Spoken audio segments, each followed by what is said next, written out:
Dr.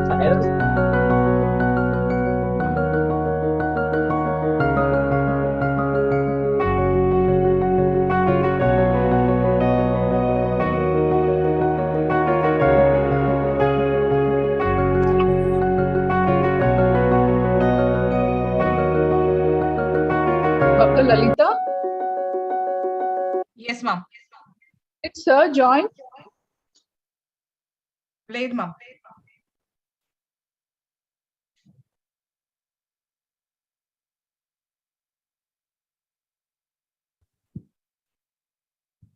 Hello, Dr. Renuka.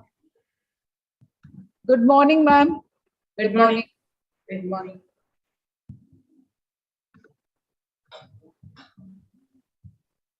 Ma'am, just a minute, ma'am, just a minute. Actually waiting for sir to join. Okay. He said he is ready, but I am not finding him in the meeting. Just Okay, one okay. minute. Just No a minute. issue.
Can we start the program?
Renuka?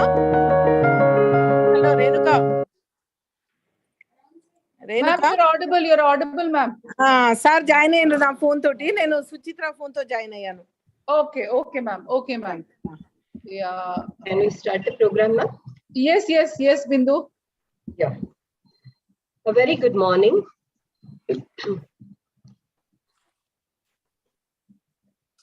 Vidya Dhanam Sarvadhanat Pradhanam. Education is the supreme wealth among all wealths. It gives me immense pleasure and privilege to welcome our esteemed guests, distinguished speakers, distinguished management members, and most importantly, the teachers who are aspiring to be continuous learners.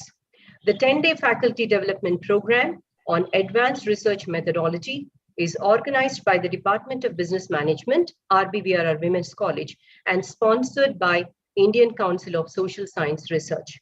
The FDP was conceived as a sequel to the FDP on research methodology organized during the year 2021, which received a huge response. At the outset, I respectfully invite and welcome our chief guest for the inaugural, Professor V. Usha Kiran Madam, Honorary Director, ICSSR SRC, who has constantly been supporting our program since many years. Welcome to you, ma'am. Thank you. I extend my respectful welcome to Professor K. Mutyam Reddy Garu, an academician who firmly believes in human values and human relations. Sir is the Honorary Secretary of the Hyderabad Mahila Vidya Sangam, under the aegis of which the college functions. I extend my heartfelt welcome to Professor G. Sudarshan Reddy, sir, Secretary cum Correspondent, RBVRR Women's College. Sir believes that actions are more powerful than words and is always ready to support our endeavors. Welcome to you, sir. I now take this opportunity to welcome our beloved principal, Dr. J. Achyuta Devi, whose contribution to steer the college towards excellence is immense. I now extend a hearty welcome to Professor G. Renuka Sagar, Director, Head of the Department of Business Management. Under her able and dynamic leadership, the department has nurtured, empowered, and introduced many women managers to the corporate world. Last but not the least, a warm welcome to all our participants, both from within and outside the state, who are here to stay with us for the next 10 days to enrich themselves with the power of knowledge, both for self-development and knowledge transfer. Research is the quest for any new knowledge initiated by curiosity and processed through logical study of given situation that is likely to add to the new knowledge pool of the subject concerned. I wish to quote Vachaspati Mishra, a proponent of Advaita Vedanta. Dukkha trayabhighatat jigyasa tadapaghatake hetau drishte sapartha chetanaukanta atyantato abhavat, which means research should not be initiated if there exists no misery or problem in the world. It should not be initiated if the solution of the problem is not desired or necessary. It should also be not initiated if the solution of the problem is desired, but it is seemingly not attainable. Though the solution is attainable if the adequate means of attainment are unavailable, and when there are alternative and easier means of attainment already elsewhere, research need not be initiated. Let us dispel the darkness and seek the blessings of Supreme before we embark on our journey. Now, a prayer song by Ms. Shamala, BSc FNBC final year student. I now request Lalita to kindly switch on the prayer song. And welcome all the guests for the lighting of the lamp.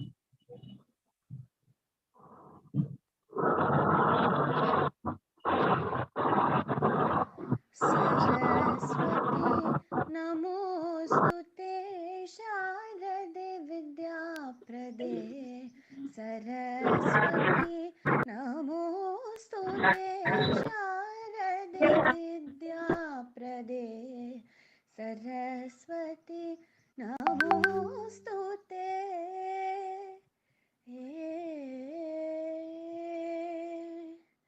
करद्रुत वीणा पुस्तक करद्रुत वीणा पुस्तक वरमणिमाला लालंकृते करद्रुत वीणा पुस्तक वरमणिमाला अलंकृते सरस्वती नमोस्तुते शारदे विद्याप्रदे.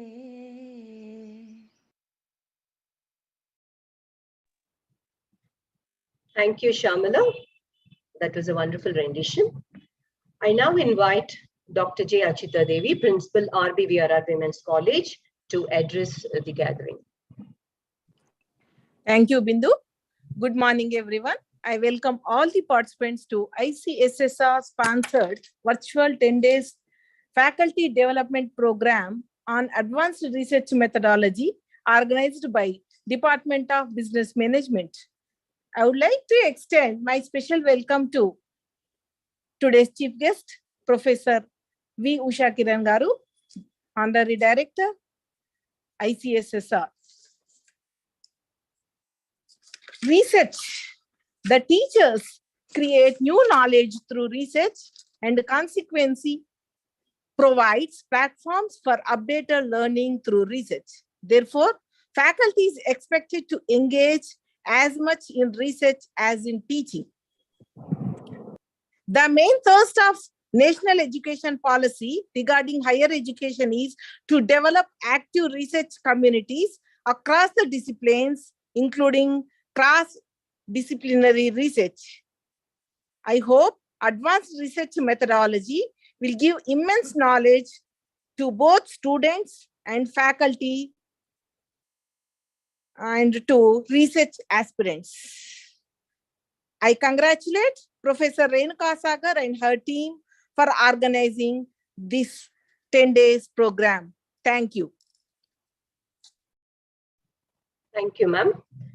I now invite Professor G. Sudarshan Reddy, sir, Secretary cum Correspondent of our college, to say a few words.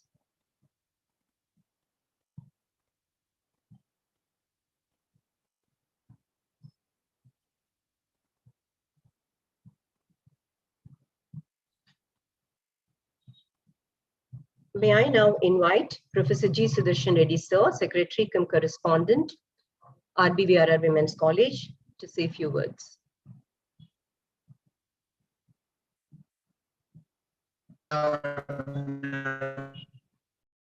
అది mute అవుతుంది మన అంతే కదా hello Yes, sir, you're audible, sir. Yeah good morning everybody hello So you're audible, sir. You're audible, sir. Good morning, sir. Good morning. Good morning, sir. Good morning. Good morning to you and all. Sorry for the delay in joining. There is a connectivity problem. So I'm very happy to be part of this program. Firstly, let me welcome the chief guest of the function, Professor V. Usha Kiran, Professor of Commerce and Director, Indian Council of Social Science Research, Southern Regional Center, and principal of the college, Dr. J. Achita Devi, the director of the program, Professor Renuka Sagar, Bindu, Vijaya, Lalita Pravina, and other faculty members of Department of Business Management. And I think there is a overwhelming response to this 10-day faculty development program on advanced research methodology. I also welcome the participants from across India and abroad. So this is, I think, in the context of national education policy introduced in 2020. Programs like this are very much relevant and significant because, as we all know, that the significant component of the national education, recent national education policy is on research. So there is a proposal, or it's almost in the offing, to establish a National Research Foundation with huge grant to promote, to give impetus to the research component in higher educational institutions. So this program will definitely help the faculty, particularly those who want to pursue the research, and the senior students, postgraduate students, and those who want to know the ABCD of research, even at the undergraduate level, like BCom, BA, BBA, BBM, so on and so forth, at least to pick up some aspects of research, some techniques of research methodology. This program will certainly help them to understand the nuances of research, and maybe they can sharpen their skills in the initial phase. Then when they go for higher studies like PG studies, like research, this will help them a lot to pursue if somebody is really interested in the area of the research. So I'm very happy that the Indian Council of Social Science Research, Southern Regional Center, led by Professor Usha Kiran, once again is very generous and kind enough to sponsor this program. And I acknowledge on behalf of the management of RBVRR Women's College. And this 10-day program also, I think, includes various aspects of research, and some of the finest resource persons are drawn from different institutions to speak to the audience and contribute their bit to the success of this program. I am very happy to be part of this inaugural session, and I thank the organizers for inviting me to be part of this program. I once again thank one and all, and I congratulate the business management team led by Professor Renuka Sagar, and I wish them all success in our development. Thank you. Thank you very much. Thank you very much, sir. I think you have set the tone for the faculty development program. Thank you very much. I now take the opportunity to invite Professor K. Mutyam Reddy, sir, Secretary, Hyderabad Mahila Vidya Sangam, to address the audience. Yeah, thank you very much, Dr. Bindu. The chief guest of the day, Professor Usha Kiran, Madam, the Director, ICSSR Southern Region, Osmania University, and other distinguished guests, invitees, Professor Sudarshan Reddy, Secretary and Correspondent of the college, the Principal of the college, and the Director and Head Department of Business Management, and our team, and all the faculty members and students, particularly the participants from different parts of the country. And as Professor Sudarshan Reddy said, the participants are also from abroad. So I welcome all of them to the program. Yeah, this is the program is about research methodology. Of late, the research is made almost mandatory by regulating bodies of the institutions. So every teacher is motivated, advised to register for PhD, and any scholar intending to do PhD must aware of the very methodology of research. And I congratulate the department for organizing such a program on research methodology, that too advanced research methodology, for organizing and providing an opportunity all those who are interested in doing research. Yeah. So not to be a journalistic kind of statement or a write-up on any problem. Research insists on the scientific methodology. Problem can be posed by anyone, a politician, a journalist, whoever is interested. But posing a problem by a researcher is totally different. What is the problem? How to pose it? And any research intend to, the solution of the problem, solving the problem. Right? In between the problem and the result of the research, there are various things to follow,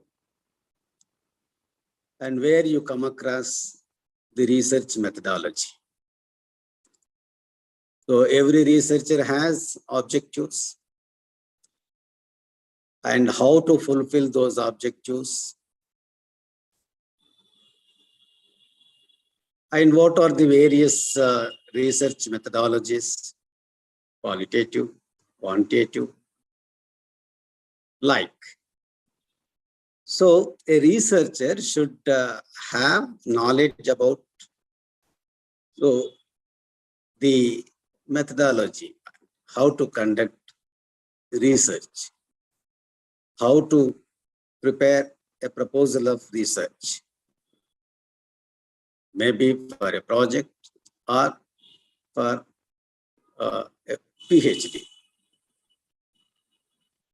So without the knowledge of these things, following these things, there cannot be any research. So what methodology, what approach you have followed is that way it acquires very important goal. So I once again congratulate the department for organizing a course on research methodology. And thank you for providing me an opportunity to share some of my these. ideas. Thank you very much. Thank you very much. Thank you very much, sir, for your encouraging words and also the importance of problem identification, right from problem identification to providing a solution for the benefit of the society. Thank you very much once again. Now I invite Professor B. Renuka Sagar, Director Head MBA Program, to address the gathering. Thank you, Bindu. Good morning and a warm welcome to all the luminaries. I, Professor Renuka Sagar, Director, MBA Program, and the convener of the FDP, take this opportunity to introduce to you to the purpose behind the conduct of this 10-day National FDP on Advanced Research Methodology, which is sponsored by ICSSR. Perlberg rightly quoted that if you want to understand today, you have to search yesterday. As we all know that research is a form of systematic inquiry to develop deeper into a subject and produce socially relevant results in different forms like a product, research paper, patent, or thesis. There are varied forms of research, each characterized by different methodologies. Research methodology holds prime importance as it outlines the course of the research endeavor and its final outcome. The purpose of research and the associated task needed to be conceptualized appropriately to bring in the much needed quality in the research. Every task involved, like the collection of data, searching literature review, deriving a mathematical or a computational solution, or presentation of the results, all this requires a concrete and a systematic approach. Formulation of such an approach requires immense deliberation in terms of tools and techniques to be deployed as well. It is this backdrop that the department contemplated to organize faculty development program, which will not only benefit the academicians, but also the students and research scholars. With the kind of support of the management and in association with ICSSR, the department has organized a 10-day FDP on research methodology from 30th May 2022 to 9th May 2022, which received an overwhelming participation of more than 800 participants from not only within the state, but also from the other states as well. The FDP covers topics like writing a research proposal, scales used, data analysis, referencing, which provide the basic framework to conduct the research. Under the able guidance and support extended by Madam Dr. Usha Kiran, we could successfully culminate this program. It is the idea of Dr. Usha Kiran Madam that when we conducted the first program, the 10-day FDP on basic research methodology, she, in her inaugural speech, she has given an idea to us. Why don't you conduct a sequel to this, the first part of it? Keeping this idea, we thought we'll put it into action. So thank you, Dr. Usha Kiran ma'am, for your wonderful idea. Because of this, we could make it possible to organize a 10-day FDP program. This online FDP is diligently planned out, developing the foundational knowledge needed to step into the area of research. The program is an effort towards exploring different dimensions and paradigms of research.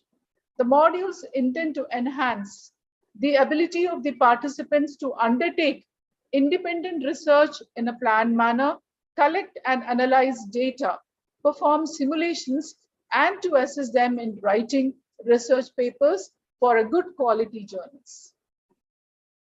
The primary tools covered are those that would aid in research in a systematic background knowledge, data visualization, and effective presentation of results. Writing a research paper, preparation of reports and thesis, and prevention against plagiarism. With these few words, I once again welcome all the participants to this 10-day FDP and wish you all that you will have a great learning ahead in these 10 days and will benefit the most from the erudite experts. Thank you. Thank you, Madam, for giving the gist of the entire program in a nutshell. Before we get to hear to Professor Usha Kiran, Madam, I would take this opportunity to introduce Madam. It's my proud privilege to introduce the chief guest for the inaugural session today, Professor Usha Kiran, Madam, Honorary Director, CSIR SRC. Dr. V. Usha Kiran is a Professor of Commerce at Osmania University and also is presently serving as Honorary Director, Indian Council of Social Science Research, Southern Regional Center.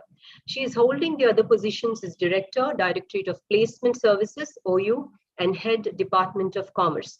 Madam has acquired 32 years of teaching and research experience, and her areas of interest include finance, accounting, and taxation. Professor Usha Kiran has published around 60 journal articles, books, book chapters, and chapters in conference proceedings and participated in about 65 national and international seminars and conferences. Madam is conferred upon with various awards which include National Merit Scholarship, Junior Research Fellowship of UGC, Best Commerce Faculty Award by Institute of Practical Accounting, Best Research Paper Award at 33rd All India Accounting Conference, Trivandrum.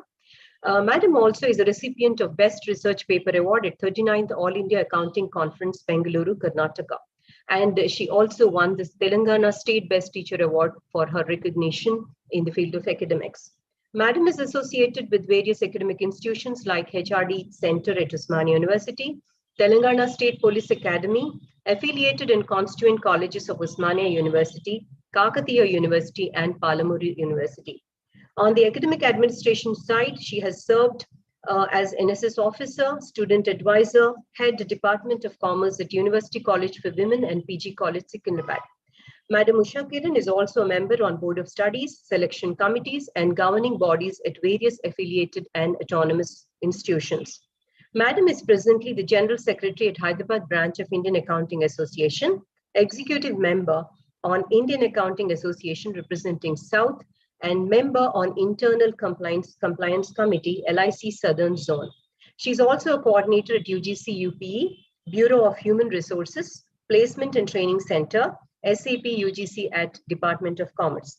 With regard to her social contribution, she renders social service through Chaitanya Seva Trust at Burgula Village, Rangareddy District, Telangana, which runs an old age home and an orphanage. She is a financial advisor and development committee member of the trust.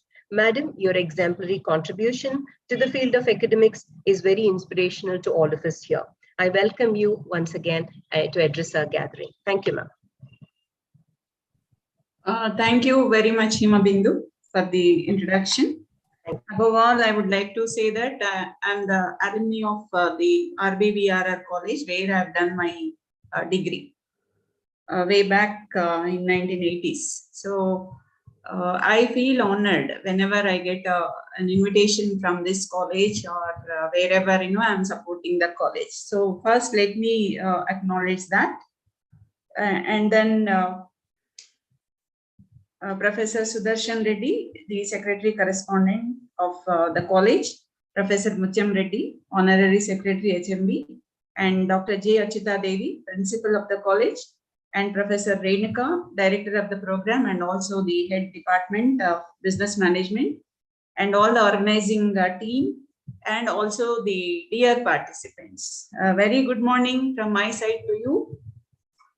I feel really happy because Professor Renuka has taken my words very seriously, and she organized this sequel program.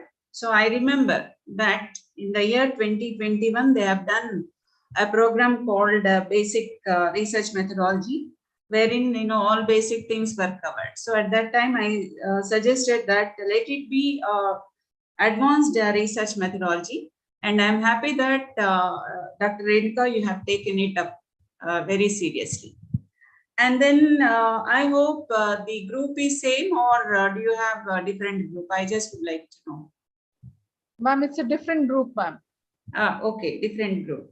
So I find that there are 800 participants, and I think on this platform we have around 300 almost.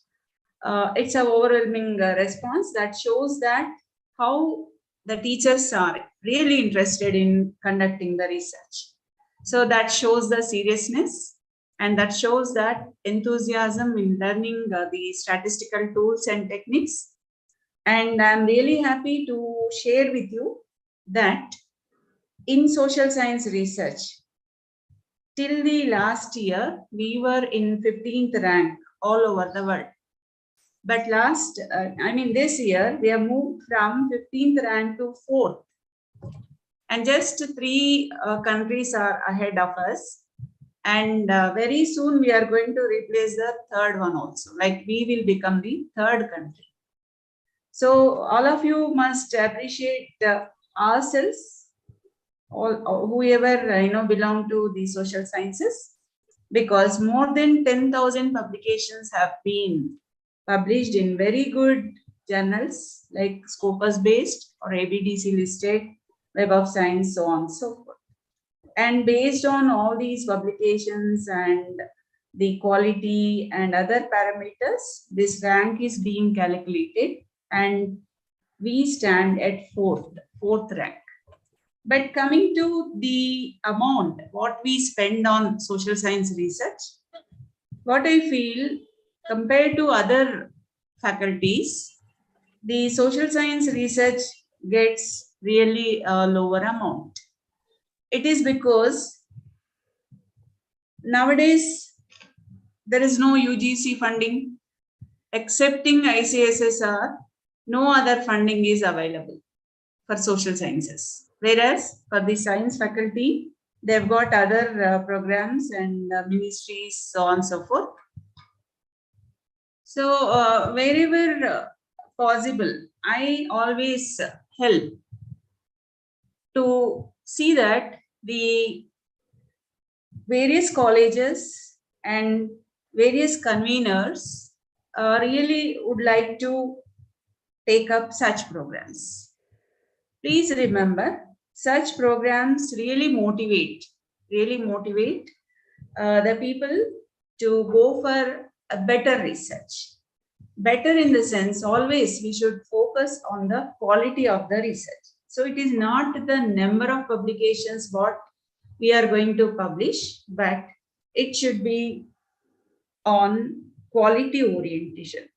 So quality orientation, how do you get it? So if you are looking at the research, already most of the earlier speakers were talking about it. It's a process where you are adopting a scientific approach. So the research, if approached in a scientific manner, definitely you will have a kind of a quality, whether you like or dislike, whether you want the quality or not. See that whatever you are doing it scientifically. So most of the people ask a question as to what is this scientific approach. So whenever we talk about scientific approach, please remember, while selecting the topic or while selecting the area in which you would like to do the research, or while taking up the review of literature, through that identification of the research gap, and from this identified research gap, please identify the question questions, and these research questions really become your objectives. And to fulfill these objectives, you will have to go for proper research methodology. So as far as the research methodology is concerned, I always tell in almost all the groups that if you are sure about your research methodology, I think 50% of your work is done. So whether you are taking up your PhD or whether you are going for publication or if you are going for a project, whatever may be the research activity, remember, if you can identify the research methodology, that would be really half work done. Therefore, please concentrate on the research methodology. So this research methodology includes what is the research method? What is the research method you are going to adopt? And in what way the data is being collected? And what way your sampling is designed? And what is the size of the sample? Whether you can justify it properly or not, and what are the kind of statistical tools you are using, whether these tools which you are selecting are appropriate or not, what is your hypothesis, whether you should have a hypothesis or not. So all these questions you will have to answer through your research methodology. If you are able to answer these questions, I think half of your work is done.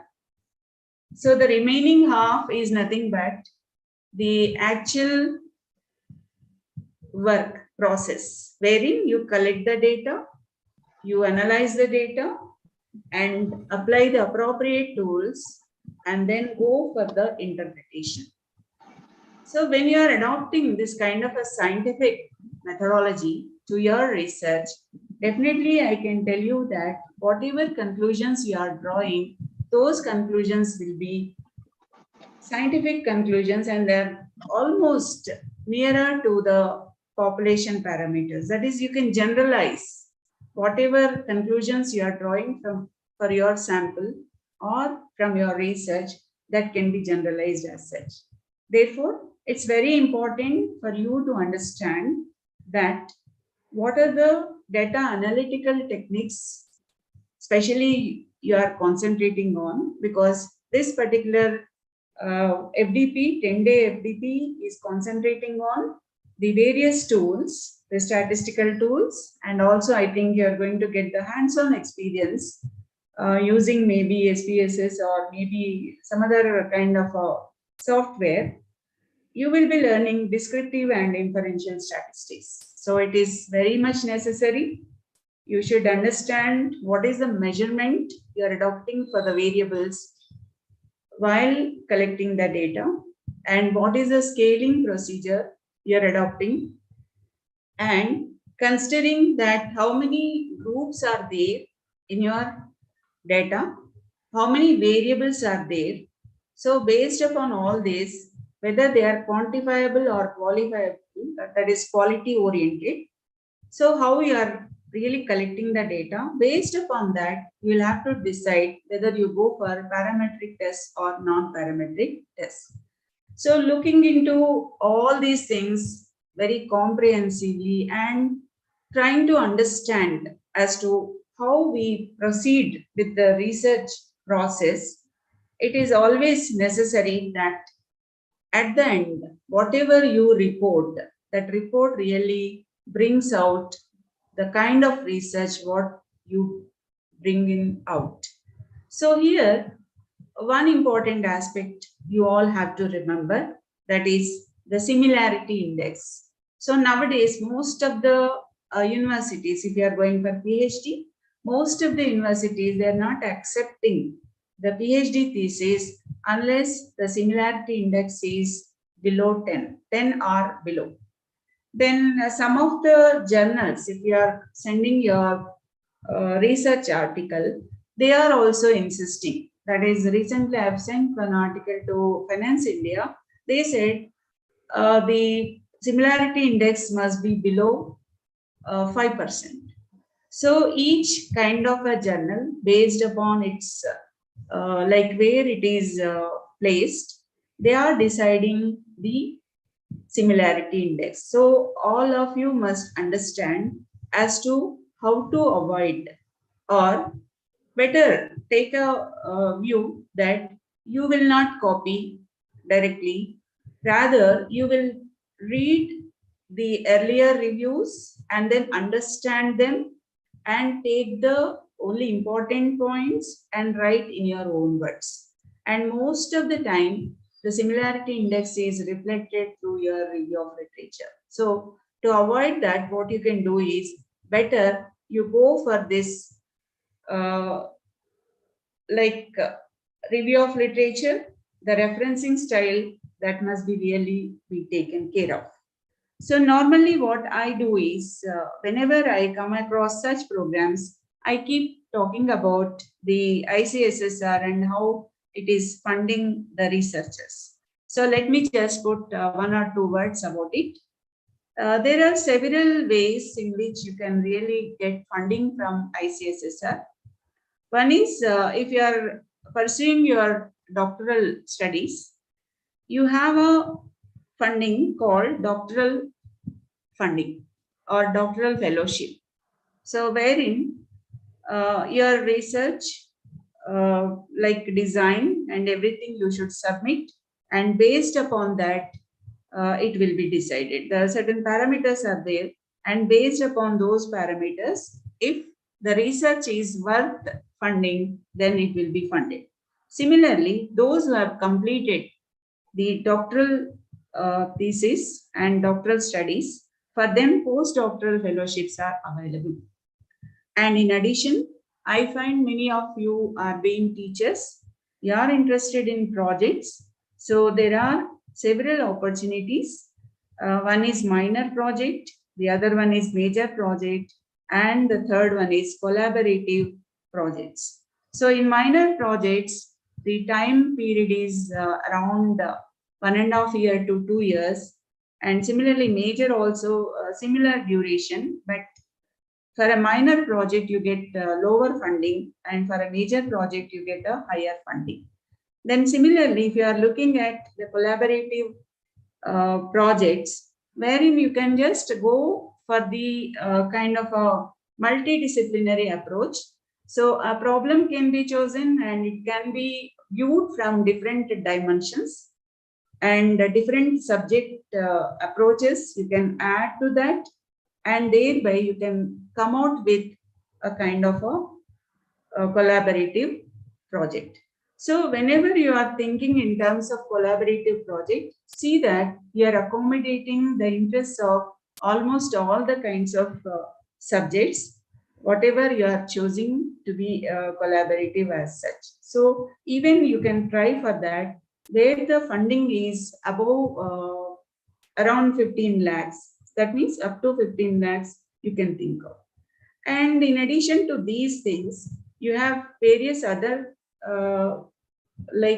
programs, something like Azadi Ka Amrit Mahotsav, wherein if you are having any thing relating to the unsung heroes, or something like what has happened, how the India has progressed in the past 75 years, if you want to bring out any women empowerment or in education or anywhere, if you are trying to bring out the progress of India, then definitely you can apply under Azadi Ka Amrit Mahotsav. So I tell you, under Azadi Ka Amrit Mahotsav, you can go for projects, you can go for organizing the lectures, and you can think of, I mean, this lecture will be something around one day, like wherein you can invite one or two people, and then let us say you can choose a topic, and you can really come out as to what has happened to India during the past 75 years and how it should progress in future. Even that part you can think of. And in addition, of course, the seminars and workshops, it's a rolling thing, like, anytime it is open, you will have to just apply.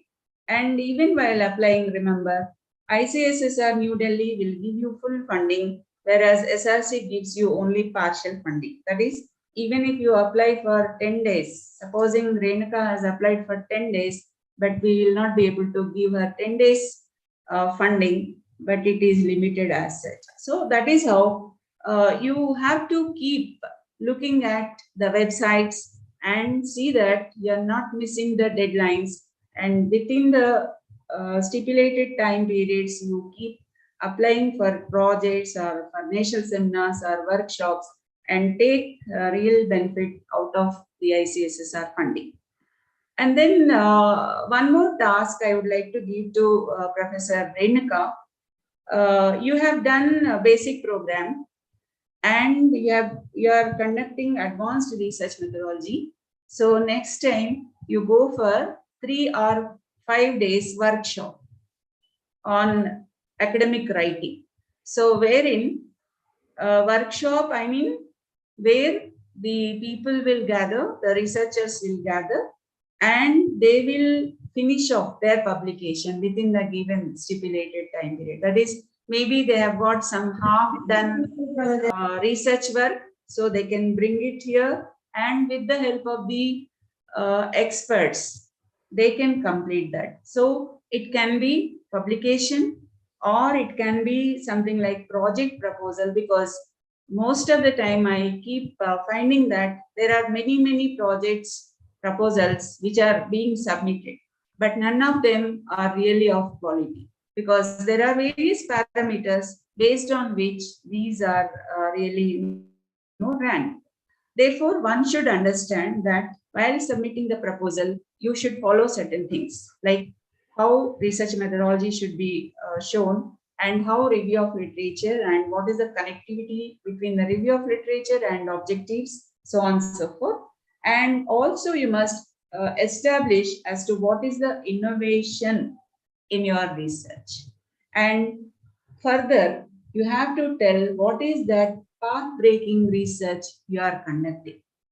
Only when you can establish that the proposal what you have submitted is something unique or something distinct, then only that will be selected for the funding as such. So there are a lot of competition which is going on, and just I opened up for 6 to 7 projects, I got 150 applications. Just imagine how to eliminate so many applications. So it is very strictly the parameters are being followed, and therefore people should understand that we have applied for the project but we didn't get. That is a general statement what I hear from various teachers. So they never understand as to why they are not getting. Therefore, what I suggest to you, Dr. Renuka, please carry out a workshop for 3 or 5 days, where training can be given how to publish a paper. In the workshop itself, they should complete the paper. Similarly, the proposal also can be done. So this is what I suggest to you. And of course, every time don't look at SRC. This time you look at ICSSR New Delhi, or you have got various ministries where funding is also available. So please approach the various ministries so that all these projects or all these workshops can also be done with the help of the various ministries. Of course, from my side, if everything is fine in the sense like we have got certain rules and regulations, because we cannot really go on funding only one organizer. Therefore, we have a cooling period, so on and so forth. Of course, in your case, there is a gap of 1 year. Therefore, we have come forward to fund your this particular workshop or FDP. So anyway, from our side, definitely there would be an encouragement. And also I look at the participants to take all the inputs from all the sessions, because all good resource persons are roped in, and you will get much more to learn from this FDP. I hope that out of the 326 participants here, and also the remaining maybe on the YouTube, I believe. So at least 20 to 30 good papers and 5 to 6 good project proposals are really coming out of it. So the purpose of the workshop will be definitely served. So happy learning to all of you. Thank you very much for giving me this opportunity. Thank you, ma'am. It was indeed a very Thank you, useful. Dr. Usha Kiran ma'am. Bindu, 1 second. Bindu, 1 second. Thank you, Usha Kiran ma'am. Next time we'll come with a 3 to 5 day workshop on training the faculty members, like how to write a paper in the workshop itself. Thank you for your encouragement, support, and motivation, ma'am. Over to Bindu. Thank you, Professor Shakiran, ma'am. In fact, you've rightly mentioned that research methodology gives legitimacy to the work and also helps in providing scientifically sound findings. And thank you very much, ma'am, for also encouraging all the participants to avail the various schemes of ICSSR and also trying to tap the research areas, I mean, where funding is possible from ICSSR and other ministries.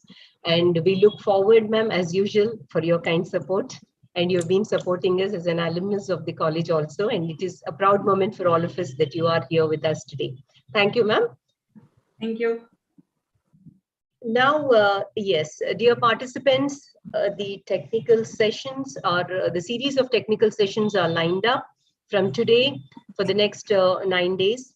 Right now, we have here with us Madam Ranjini, Dr. Ranjini Madam, Vice Principal from the Department of Business Management, Vice Principal, Nizam College.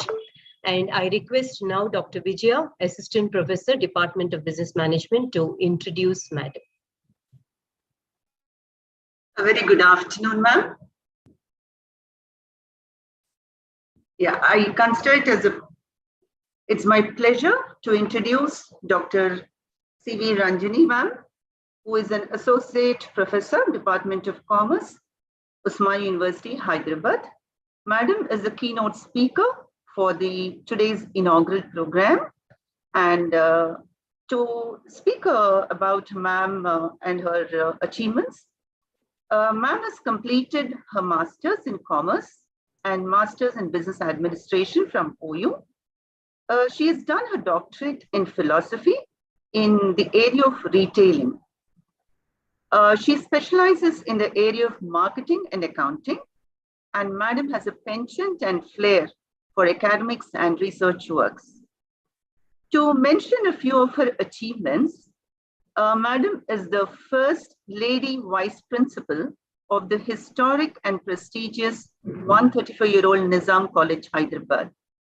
Ma'am has, to her credit, 25 years of teaching experience and has got distinctions throughout her academics, right from her school time. And ma'am has been awarded gold medal for securing the highest aggregate in college for MCOM.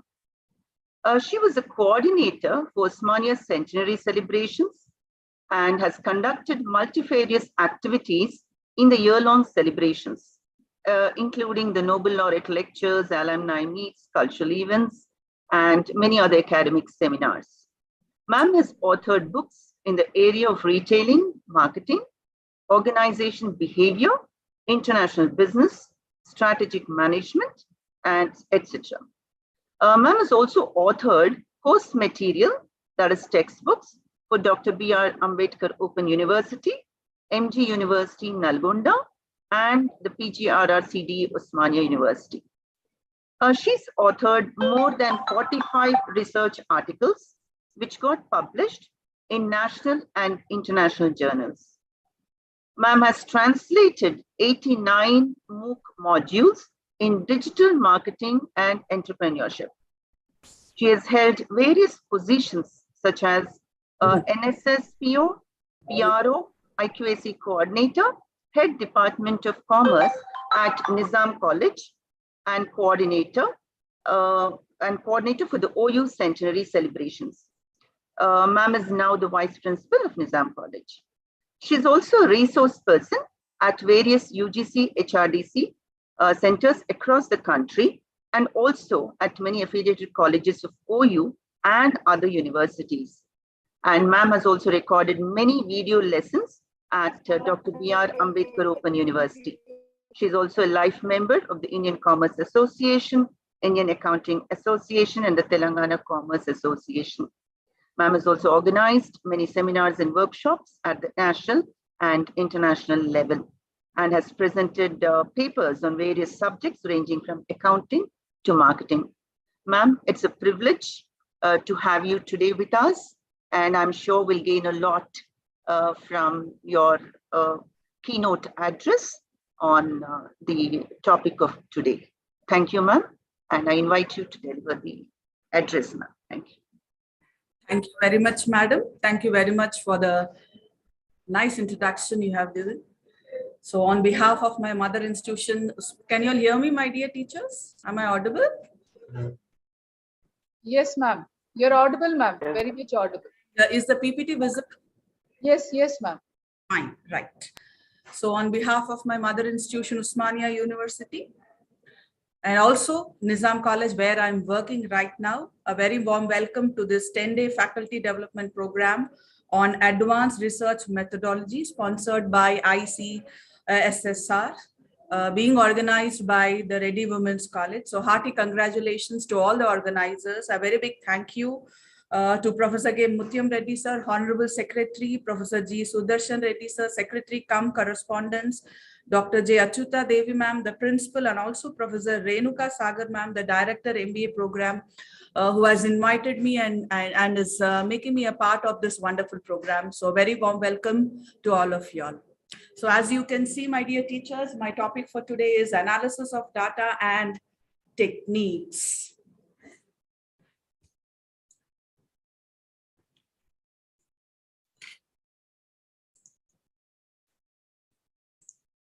There is some problem with my browser. The moment I go to the next slide, that's the reason why I came out of the slideshow. I'm just showing you. I think it's fine. Everybody can see the PPT.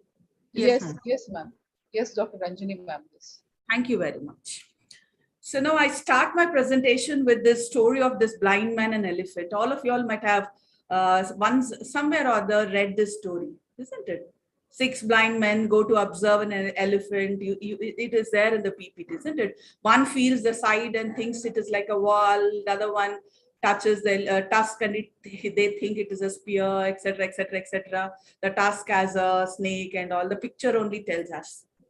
You must be wondering, like, why did I start my lecture with this particular picture of an elephant?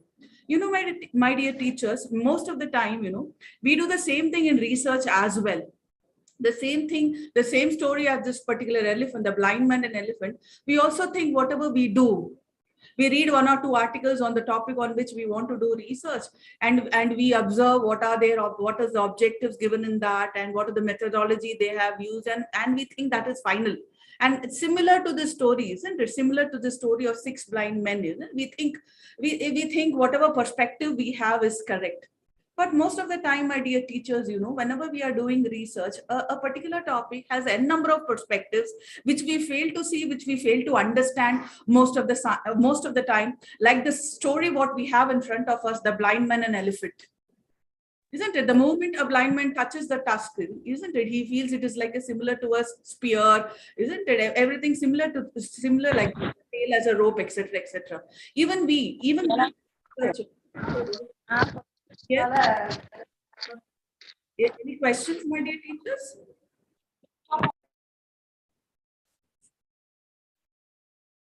So similar to the story of this blind man and elephant, you know, we as researchers, isn't it, also have a perspective. And that is a very narrow perspective what we have, isn't it? With the limited knowledge what we have, we are partially right. Sometimes we have partial information, but we think with the partial knowledge, with the partial perspective, with the partial information, whatever we have, we think it is always right. We think whatever we are thinking, whatever perspective we have towards the research, whatever we are undertaking, that is fine. So that's the reason why, my dear teachers, I have started my PPT with this particular story of blind men and an elephant, which tells things aren't always what we think. Similarly, in research also, my dear teachers, things aren't the same as we always think. Like in continuation with what Professor V. Usha, the head Department of Commerce, as I was just listening to the wonderful speech what she has just now delivered. You know, she has given us so much of inputs, and she said at least 20 to 30 papers and 4 or 5 research projects I should get once this 10-day faculty development program is over. But I think I can see there are so many, more than 344 participants which have participated. And I think all of us, on behalf of this 345 participants, I think I can promise Professor Usha Kiran ma'am that we will get 345 papers and 345 research proposals to ICSR, isn't it? Because I see the program is very nicely stuffed. The topics are so very well designed. So probably the output will not be 20 or 30. It would be 345 research projects and 345 research articles is what my opinion is. Now, coming back to Professor Usha Kiran, the speech what she has given, she was talking about multidisciplinary research, do research out of collaboration. This picture, this story of blind man and elephant also can be taken from that particular perspective where, you know, normally, like I'm from the Department of Commerce, from where Professor Usha Kiran is also. So what I normally do, isn't it?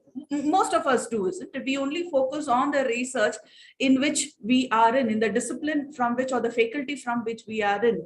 Now, I think it's high time. 2022 is high time, and COVID has taught us so many things, isn't it? In these 2 years, we have learned so many things, my dear teachers, and now it is high time. Even the new education policy, NEP, is also focusing on all these things, isn't it? Now, 10 colleges have entered the cluster system this year. Reddy College is one, Nizam College is one. We are there in the cluster. NEP is asking, higher education is asking, it is high time that we all move to multidisciplinary research, where I-commerce collaborate with science, I-commerce collaborate with sociology, I-commerce collaborate with physics, I collaborate with the library science, isn't it? It's not that I only focus on my area of research. That is what collaboration, and that is what research which was talking. And probably this picture of blind man and elephant also, where 6 blind men can be 6 different disciplines, where each discipline, like for example, if you see the 6 blind men, each blind man had his own perspective. So if we can have perspectives of 6 different faculty, 6 different disciplines, and if research is undertaken in such a way, probably we all teachers can do wonders in research as well. So this is what, my dear teachers, is this is why this is the main reason why I've kept this picture. Point number 1, once again, the perspective what we have is not final. We always think whatever perspective, whatever knowledge, whatever thing, whatever we look into is final, and that is what is correct.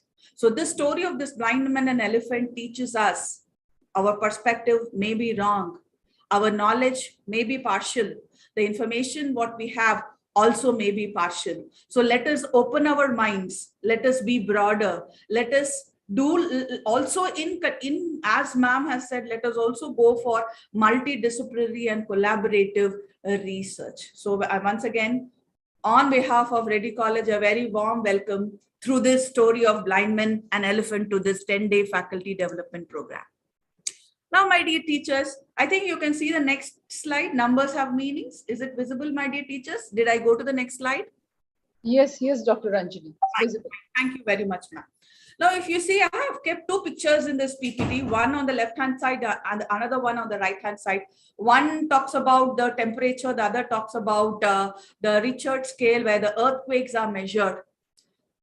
Like if I have a temperature of 96, 97, 98, 99, 100 also, it is okay. But suddenly my temperature goes to 106. What will happen? If my temperature is 98.7, as it is shown in the PPT, do I need to panic? No, isn't it? I need not panic when my temperature is 98.7. I think it's quite normal. It is temperature is already 42 or 43 outside because it is a season of summer, and I get 98.7. It is quite fine. I, as a teacher, or I as a human being, need not panic when my thermometer shows 98.7. But suddenly my thermometer shows not 98.7, it shows 108 or 106. The difference is 6 or 8 or 10. The difference between 98 and 108 is only 10. Or difference between 98 and 104 is only 6. But when the thermometer shows 106 or 104, am I the same person when the temperature is 98, or there is a little bit of panic, stress, tension? There is, isn't it? Even though the difference is 4 or 6 or 8, there is a lot of difference. Like if you can see on the right hand side of my picture, if the Richard scale shows 0 to 2, it's fine. 2 to 3, that's also fine.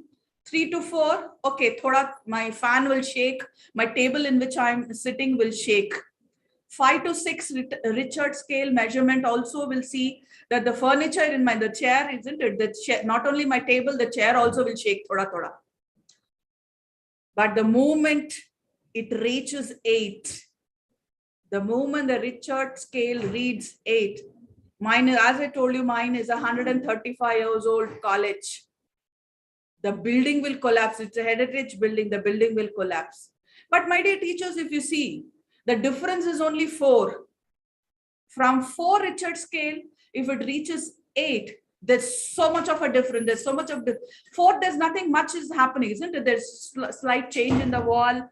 There is a slight shake in the furniture in which I'm sitting. Isn't it? Not much of disruption. There is a panic, but not that much as I imagined. But from 4, the moment the Richard scale reaches 8, my dear teachers, you can observe the building collapses, lives are lost. You can see dead bodies all over here. There's so much of panic. So my dear teachers, all these examples of the thermometer and the Richard scale, I have taken for you to understand numbers also have meanings. That is what data analysis is all about. Data analysis is all about knowing the meanings of numbers or giving meanings to numbers or one number, whatever it is, isn't it? This 8 number on the Richard scale, we can write stories, paragraphs and paragraphs on this one number 8. The destruction what this one number 8 has created can be written in pages and pages. So that is what is the significance. That is what is the value of data. Now you can ask me, my dear teachers, what is data and what is analysis? For example, I want to know how, like I can see right now on my computer, there are 345 participants who are there. And I just wanted to know, like I can ask Renuka Sagar ma'am also. Ma'am, can you tell me once the session is over, how many participants liked my lecture on a 5-point scale? Can you tell me? She said, let us suppose she says yes. So what she will do? She will float a questionnaire, or on a WhatsApp, she will send a message, or she will send a Google form. These days, Google form are the easiest way of collecting data, isn't it? So she will forward a Google form in the WhatsApp group through which you have joined. Rate Dr. Ranjani from 1 to 5 or 0 to 5 or whatever it is. And you will fill in the Google form and you will submit. Isn't it? So there are so many ways of collecting data. One is through Google Forms, one is through questionnaires, another way is through interviews, another way is through observations, isn't it? Sometimes you need not tell a lecture is good or bad. The chats, what you get in the chat box, the faces, the smiling faces or the sad faces, whatever you see in the video will tell you to what extent the students or the participants have enjoyed your lecture or not, isn't it? So there are different ways through which you collect data. There are different ways through which we collect data. It may be through questionnaires, it may be through interviews, it may be through observations, or as I just right now told, through Google Forms or whatever it is. But now you have collected dumps and lumps. Let us suppose feedback of the 345 participants who are there in the Google Meet link. So I have got all the 345 Google Forms, it may be, or questionnaires, it may be, or interview questions, it may be, whatever it is, I have there it now.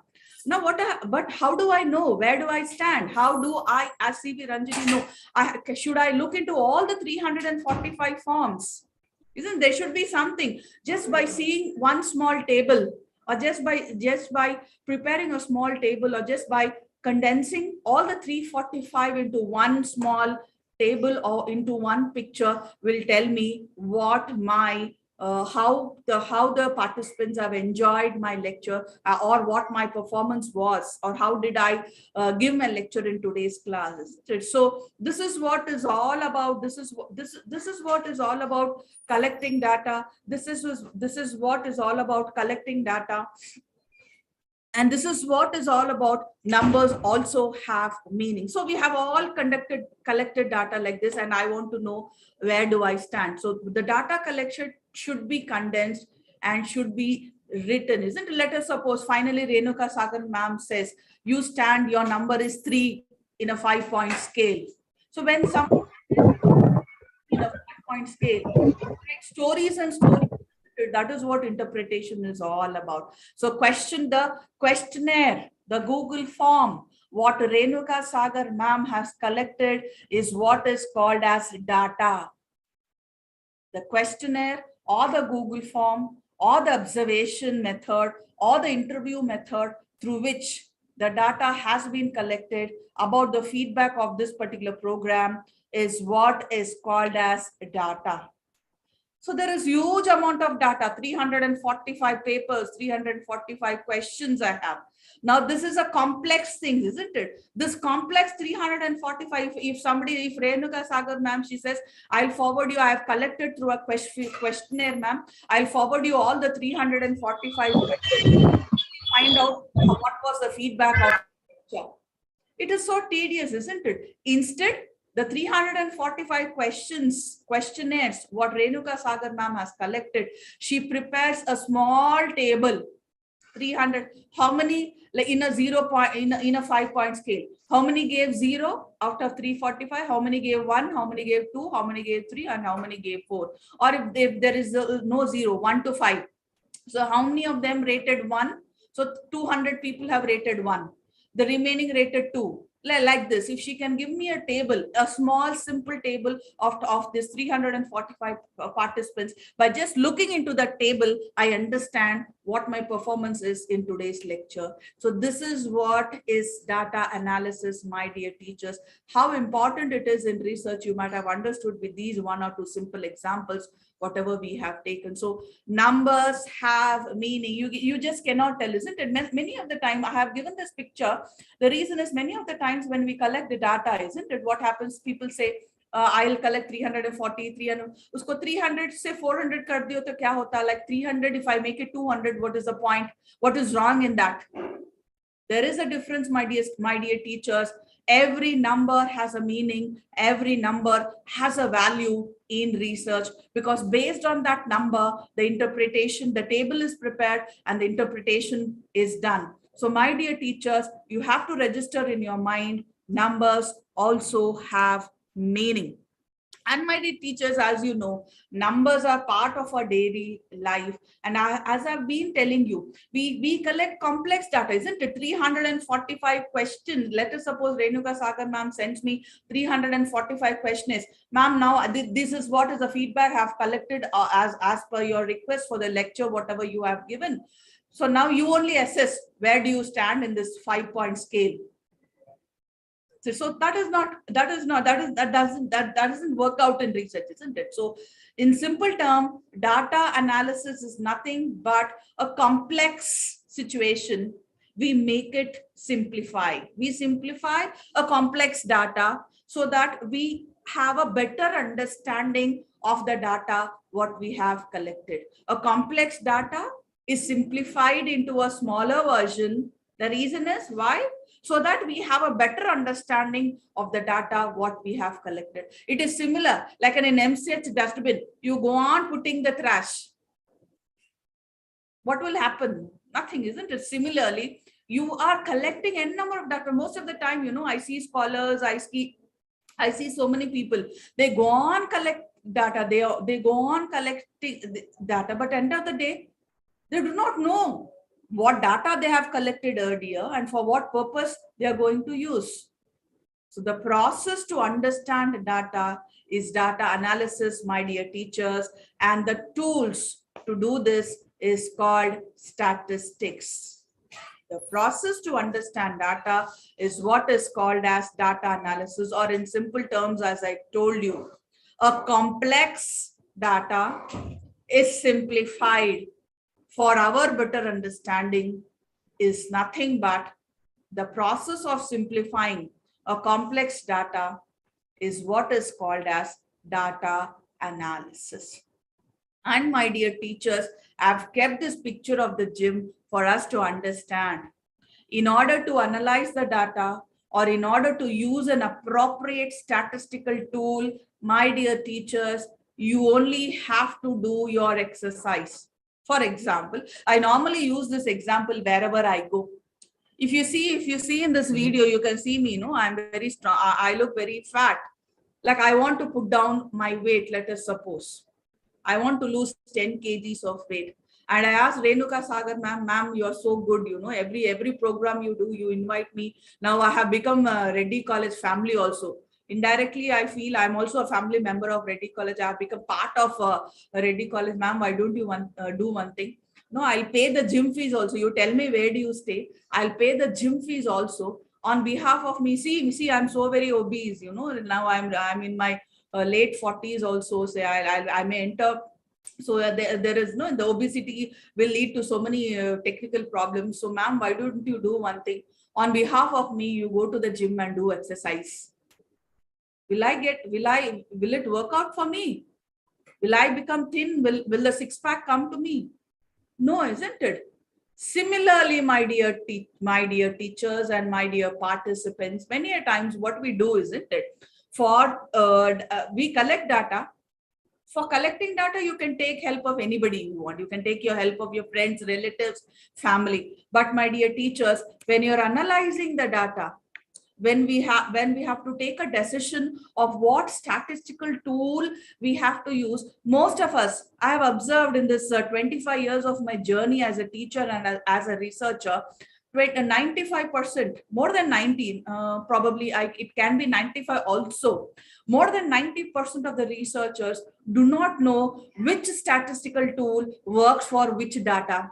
Most of the time, as I've given the example of Renuka Sagar ma'am to do exercise on behalf of me, we do the same thing. You might have laughed when I said, ma'am, Renuka ma'am, please do gym on behalf of me. But we do it in our day-to-day life when we do research, my dear teachers. You just think. Many a times, we collect data. And after we collect data, we go to a statistician, or we go to a friend who is a little bit strong in statistics, and we ask him or her, whatever it is, what is the statistical tool I use? She will tell chi-square, she will tell ANOVA, she will tell t-test, f-test, z-test, y-test, whatever. And as per his or her suggestion, we use that particular test, a statistical test technique, or whatever you can call the chi-square, it may be the t-test or the ANOVA, or whatever test, isn't it? Because we most of the time we are unaware. We feel, okay, chalo, I'll take help of my friend. But my dear teachers, just remember, when you're doing this next time, when you ask your friend, there's nothing wrong in asking. As I said, as the story of the elephant goes, we will have a perspective, and that particular perspective will always be partial. The information what we have in research is always partial. I cannot tell I have 100% of knowledge of research, or nobody else in this group can tell I have 100% knowledge of research. Nobody is 100%. Nobody has 100% knowledge, isn't it? But when it comes to data analysis, I don't tell you should have 100% knowledge. There's nothing wrong in taking suggestions. There's nothing wrong in taking guidance from your friends and relatives and your colleagues. But my dear teachers, the gym, the exercise of knowing the test, the exercise of knowing the statistical tools, which tool to use when, for what data, what tool, and what technique, that exercise you only have to do, my dear teachers. You should have knowledge. You can take advice. I'm planning to do chi-square test. I'm planning to do t-test, f-set, z-test, ANOVA, factor analysis. I want to do correlation for this. I want to do regression. I want to do factor analysis to this. But you should be clear, my dear teachers, why you have chosen factor analysis, why you have chosen a parametric or a non-parametric test. You can seek help, you can take guidance, but my dear teachers, the exercise you only have to do. Renuka Sagar ma'am does exercise on behalf of me. She only will get that six-pack. She only will be fit. I can never be fit if somebody else does that exercise on my behalf. So I hope you have understood, my dear teachers, the significance of knowing the data analysis tools. It's not that I'll collect data, I will write the report writing. You only can write the report, my dear teachers, only when you know, when you understand the statistical tool, what you have used. When you do not understand why you have used that particular statistical tool, just imagine, my dear teachers, how do we write the interpretation?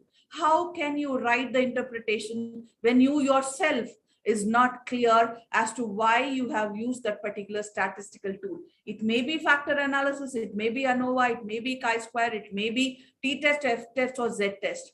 So this is the reason why I have kept. Now I just continue my lecture with this. If you see, it is hot summer, isn't it? It's very, very hot outside. I thought I'll cool you with this cool, not cool cucumber, the cool watermelon, the picture what I have given.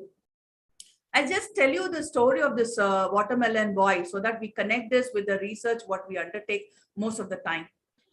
You know, there were two people, Ajay and Vijay. Let us call them Ajay and Vijay. These two people were friends studying in the same college. Through campus placements, you know, they joined one company, XYZ company, and they were placed in the same scale. The pay was same, but over a period of 4 or 5 years, Vijay got promotion, he gets increments, his salary, there's a hike in his salary, but Ajay is where he is. But if you see, Ajay always works hard.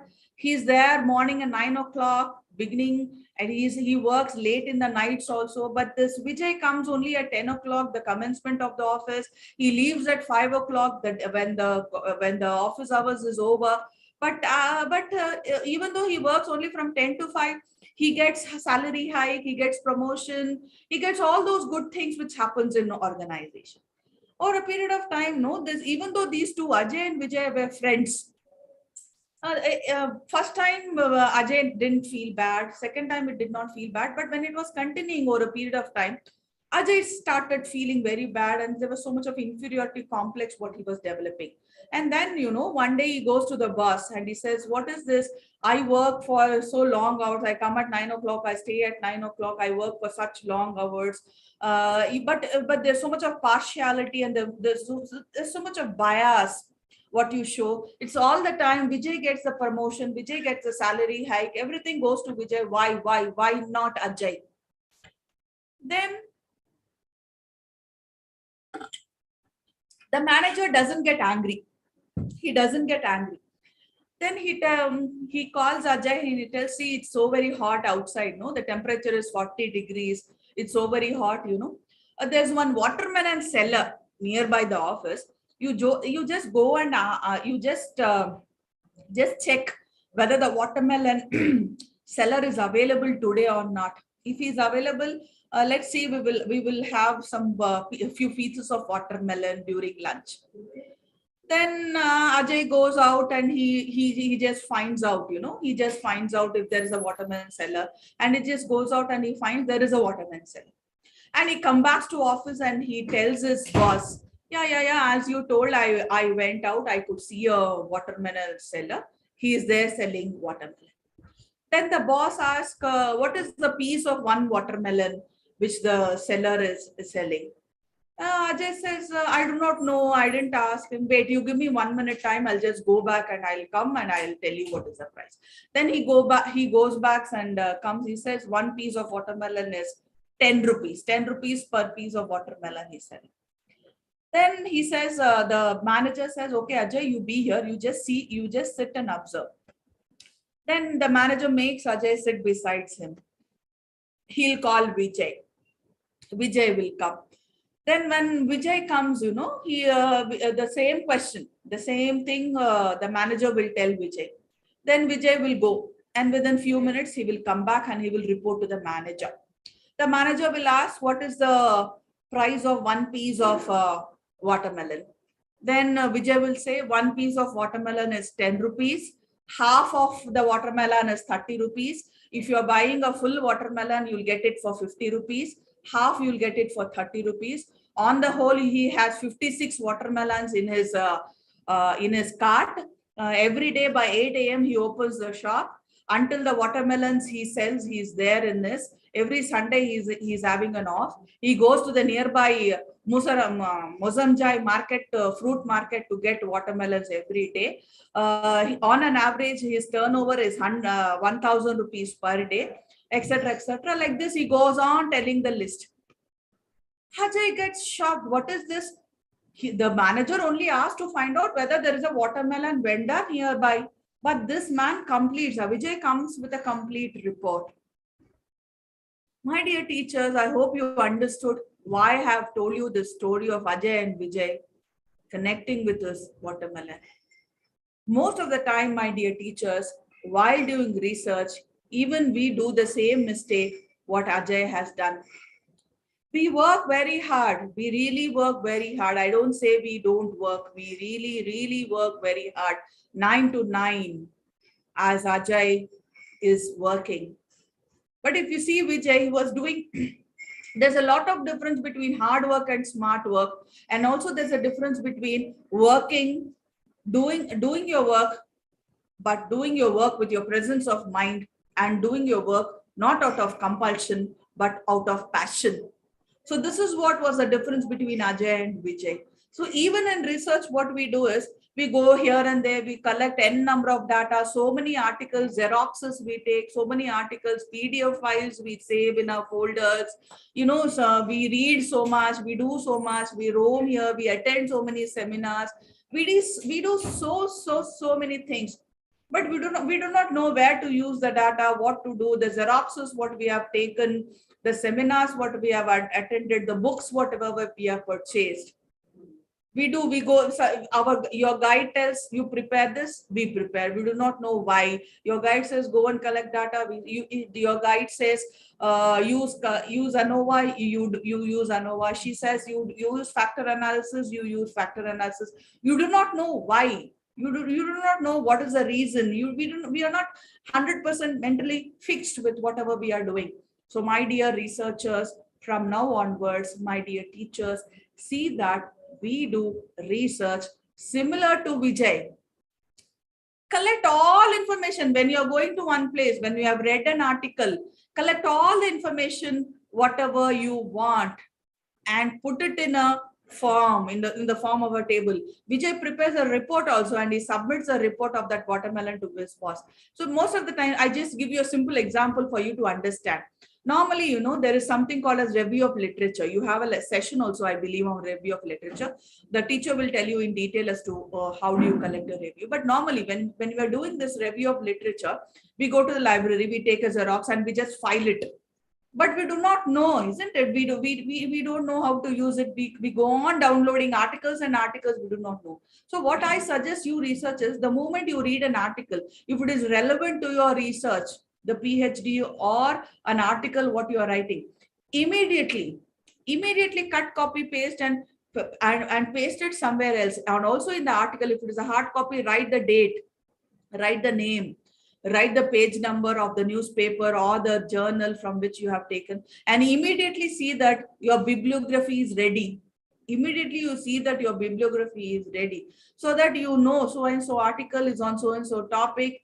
And also immediately you see that your review of literature, if you see that particular article is important, write one paragraph in your review of literature. So and so Renuka Sagar ma'am on so and so article in so and so journal or in so and so newspaper from page so and so has given, isn't it? There should be some one or two value additions, or there should be one or two things which you have taken from his or her article.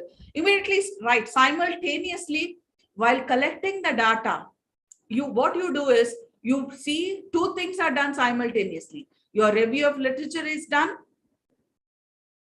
later arranging the review of literature, that's a different story. You can do it later on. But writing part you can complete instead of going on downloading and downloading and downloading and dumping it to your system, and go on taking xeroxing and keeping a file of it. Tomorrow you do not know whether you will use it or not. Instead, whatever data you feel is relevant to the research, what you are doing, immediately write the review of literature. Immediately see that another Word document is prepared for a bibliography.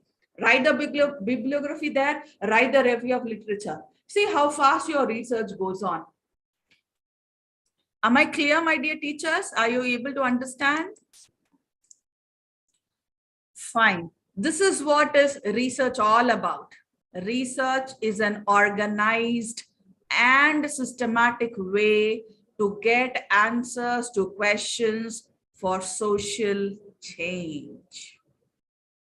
Now, my dear teachers, if you see, research is not rocket science, but a process science. Like, why? Because you answer so many questions, isn't it? When you undertake a research, like somebody asks you, why are you collecting a data? In order to analyze the data, you need data, isn't it? So why? For all these reasons, you collect data. And I said research is not a rocket science, and I'm using the word process science. The reason is for us to understand.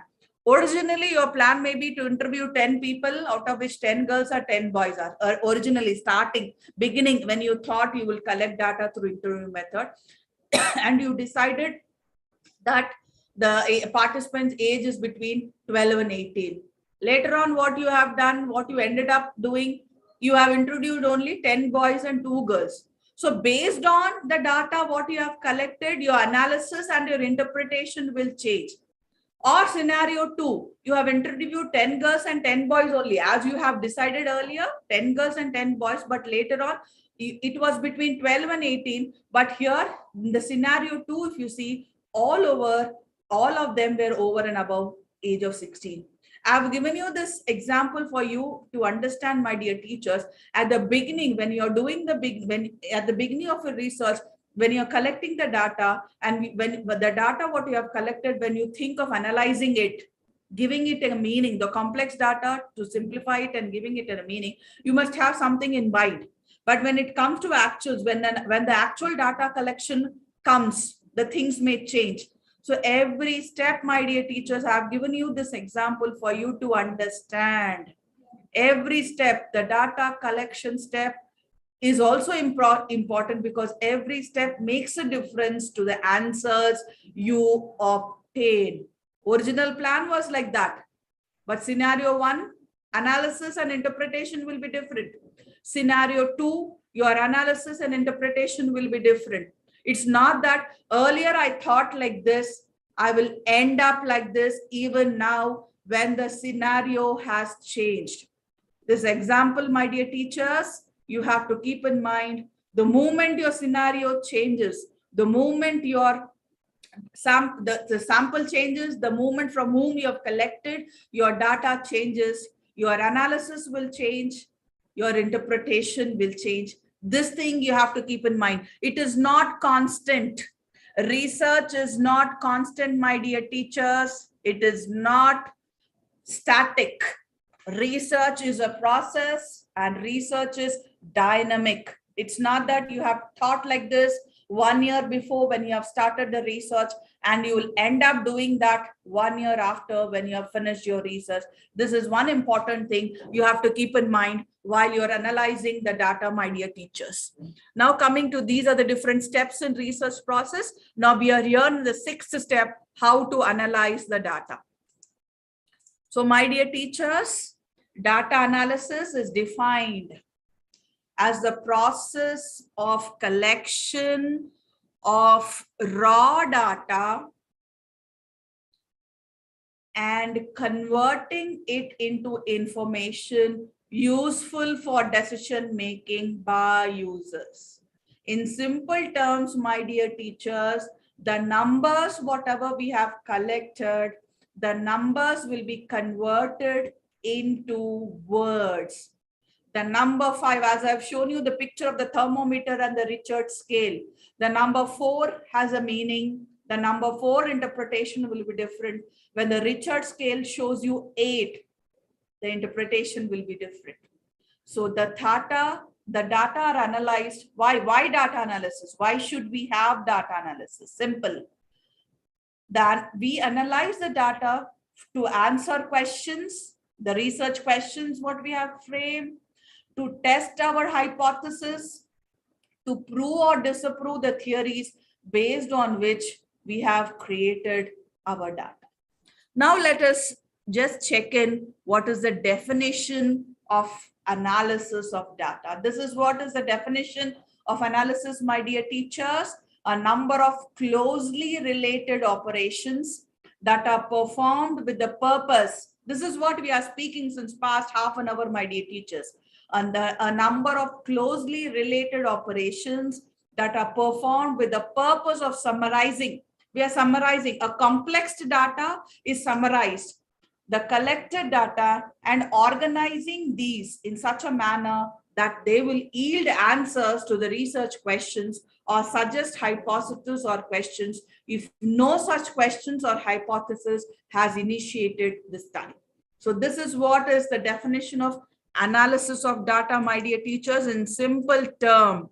In simple term, the complex data is prepared in a summarized version so that we as researchers understand the huge volume of data. The huge volume of data, what we have collected, we prepare it in a smaller summarized word. That is what is.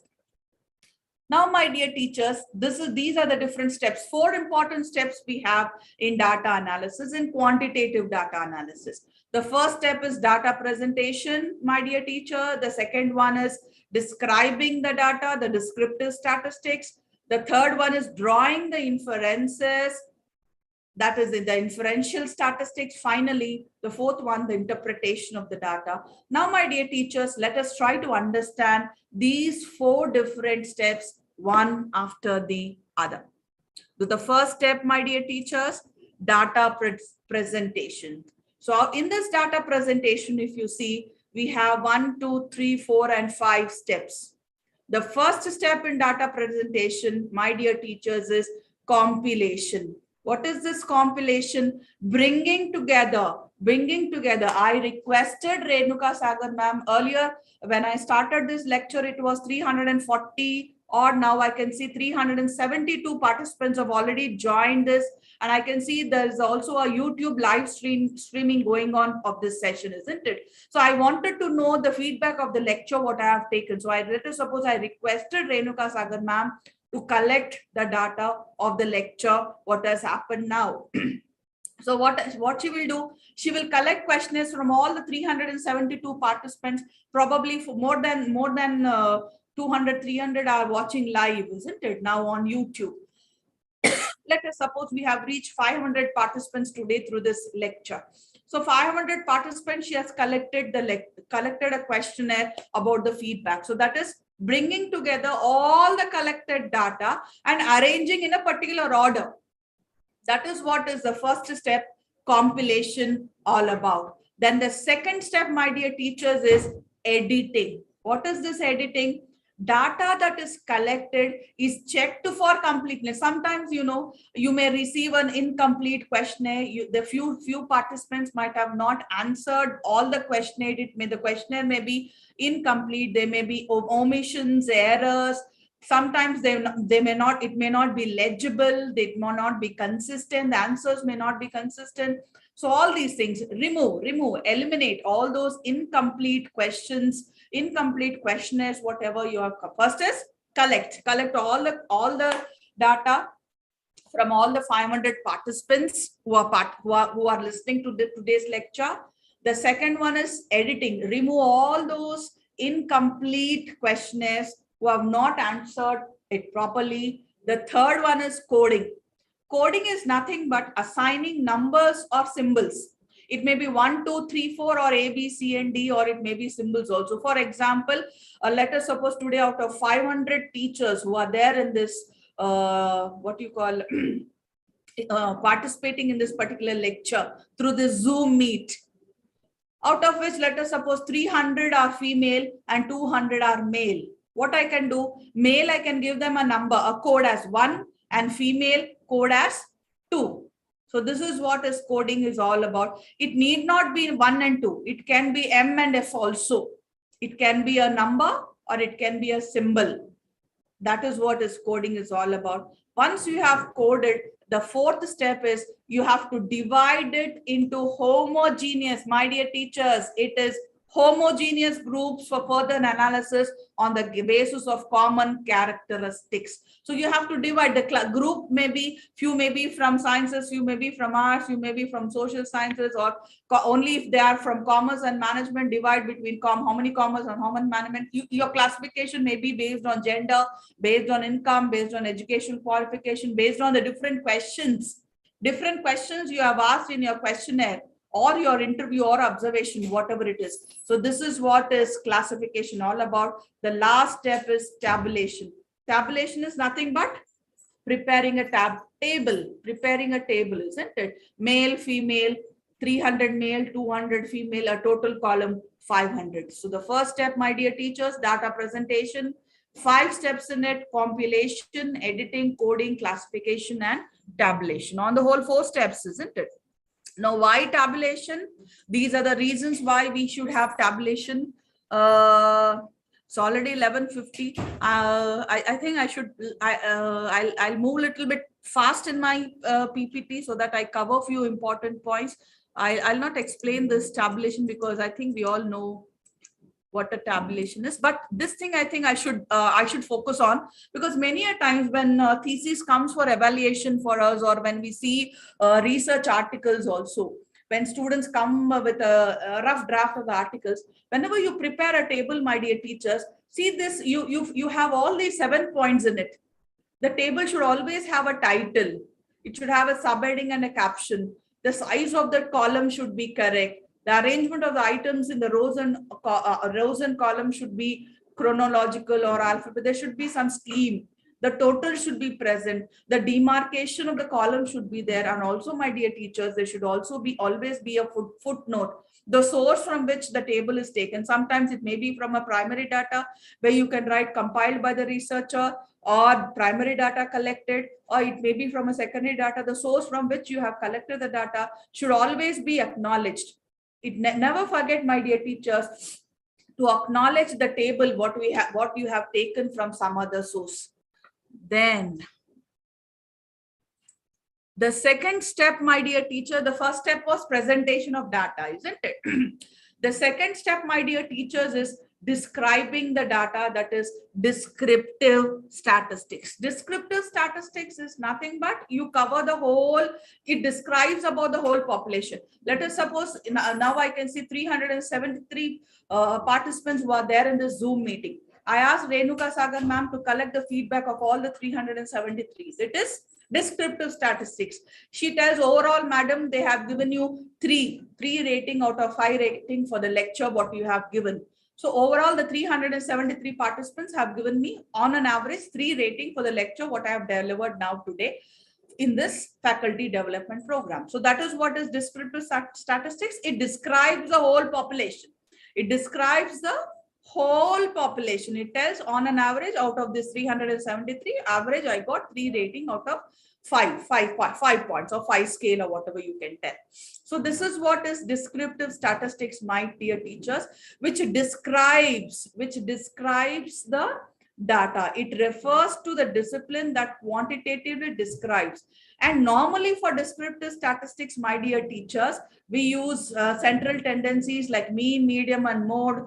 Also, we use measures of dispersion like range, standard deviation, quartile deviation, and variances when we use a descriptive statistics.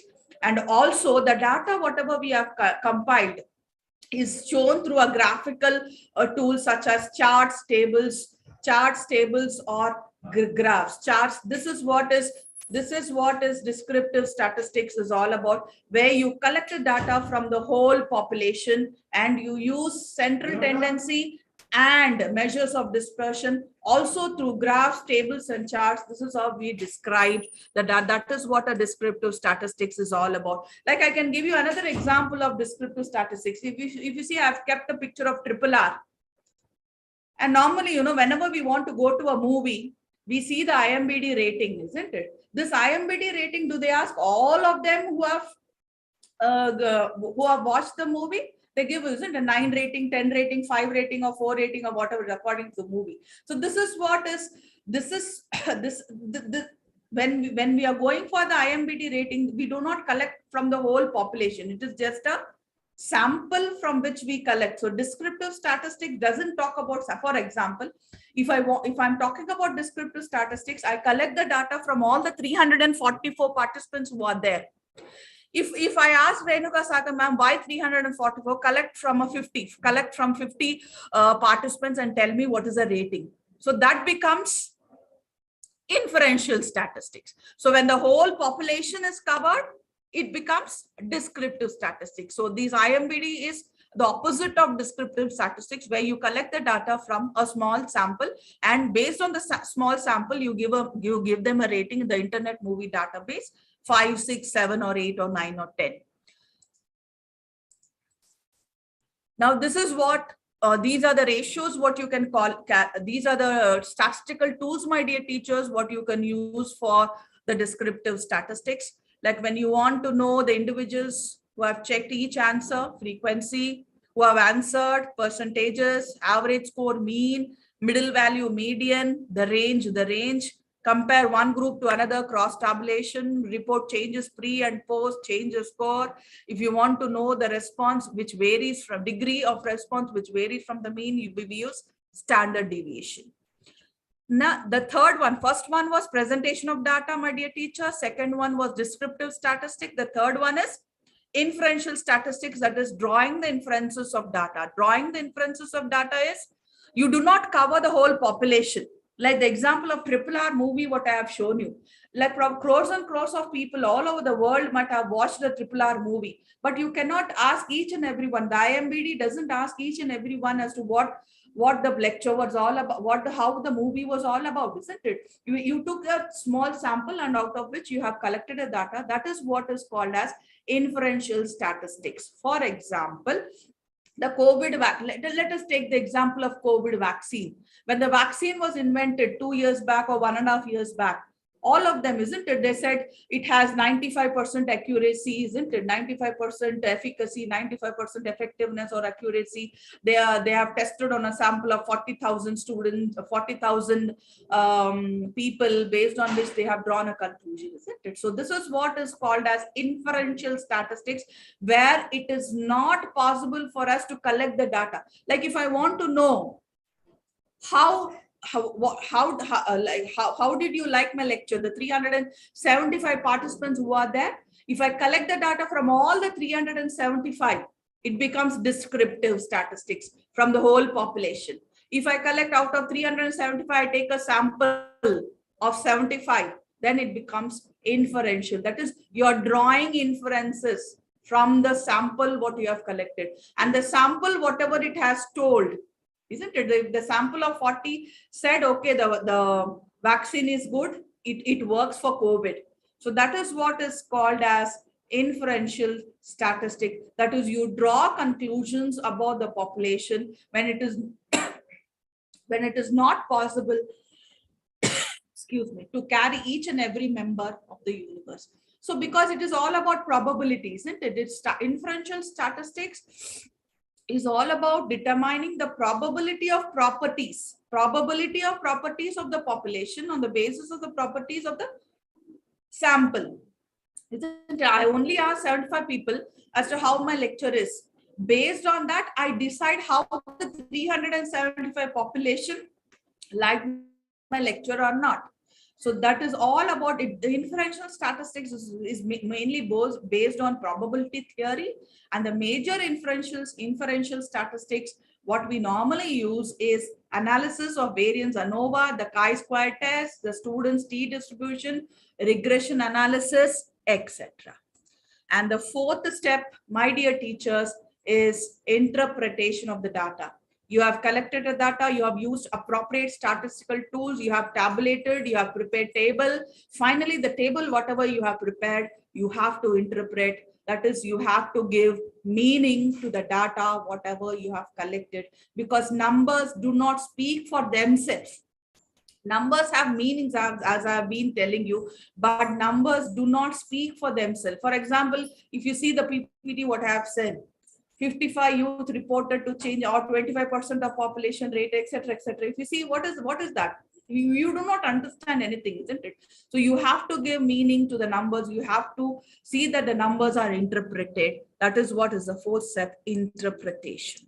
Normally, my dear teachers, there are many myths in data analysis. The first one is complex analysis and big words impress people, which is not always the truth. The second one is analysis comes at the end after all the data are collected. No, my dear teachers, you should know what analysis, what statistical tools you are going to use before you begin your research. Analysis doesn't come at the beginning.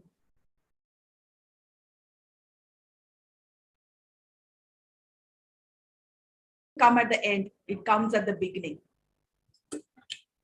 And the third one, my dear teachers, quantitative analysis is the most accurate type of data analysis. Not all the time, not all the time.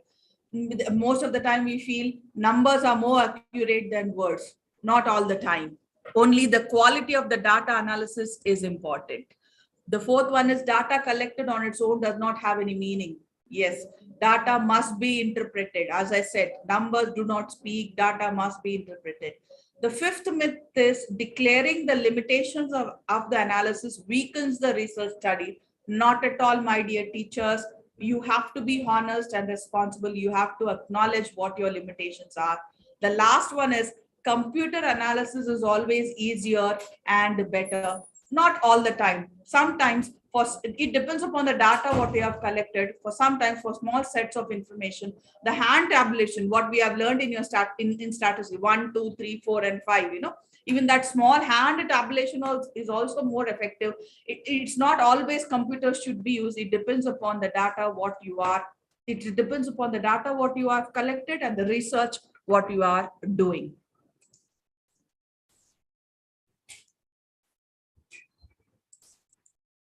Now, when it comes to choosing the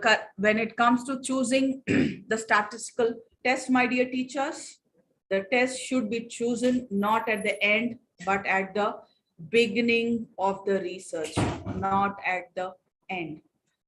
So I think I've already exceeded my time. So I stop my lecture here, my dear teachers. If you have any questions, I'm ready to answer. Yes, dear faculty members, if you have any questions, you can directly unmute and you can ask ma'am directly.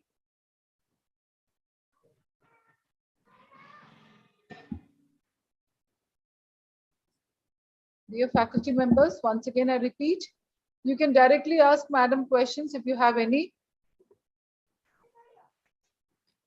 I think Madam Smriti is trying to ask something. Ma'am, you're not audible. Can you post your question in the chat box if you're not audible? Hello. Sir. Hello. Good morning, ma'am. Good afternoon, in fact. Hello. Very good afternoon. May I know who's speaking? Yeah. Yes, ma'am. Just I'm going to introduce myself. I am Dr. Raman from Central University of Jammu. I am assistant professor in Department of Tourism and Travel Management. Ma'am, my question is definitely well explained about the data and other aspects of your presentation, but I'm concerned about the data based on internet domain, the digital data, big data. For that, deciding tools are very difficult. So, ma'am, can you give us some perspective how to decide tools and how to proceed when it comes to the big data analysis? So is there any specific tools or software where we can use big data and we can infer the results? Sir, thank you for the question, but the question what you have asked, no, right now I cannot answer. The reason is I can only suggest you the statistical tool based on what you have collected. For this research, you have to use this data. It is not possible. It is not possible for any researcher to give that particular answer until unless I do not know what is the data you have collected, what is the area of research, what are your objectives again, and what are your hypotheses as to how you have framed, and what is your sample and how did you collect the data. Only until unless I do not have this particular knowledge, I cannot tell you specifically for this research, this particular data, no researcher can answer. Sorry for this. Okay, ma'am. Thank you.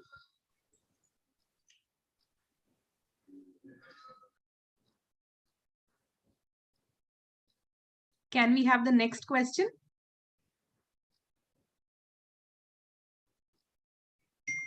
Anybody from the participants, you may either unmute yourself or post it in the chat box. Good afternoon, ma'am. Very good afternoon. I'm Anshula this side. I'm a junior research fellow at Dialbag Educational Institute, Agra. Thank you, ma'am, for your nice session, ma'am. And I want to ask that how a researcher should decide that whether he or she should go for the descriptive statistics or for the inferential statistics. It depends. It depends upon your population, madam. If your population is small, you can go for descriptive statistics because you can cover the whole of the population. If your population is large, let us suppose you want to know, like for example, until a few days we were taking online classes. You wanted to know the impact of online classes. If you want to only collect the information from your college, and if your college size is 500, you can go for descriptive statistics where you can collect from all the 500. But if you want to know what is the impact of COVID on India, on students studying India or students studying commerce and business management all over India or all over the world, there may be lakhs and crores of people who are doing such courses, and you cannot take all of them. You cannot collect data from all of them. In that particular case, you have to go for inferential statistics. Thank you.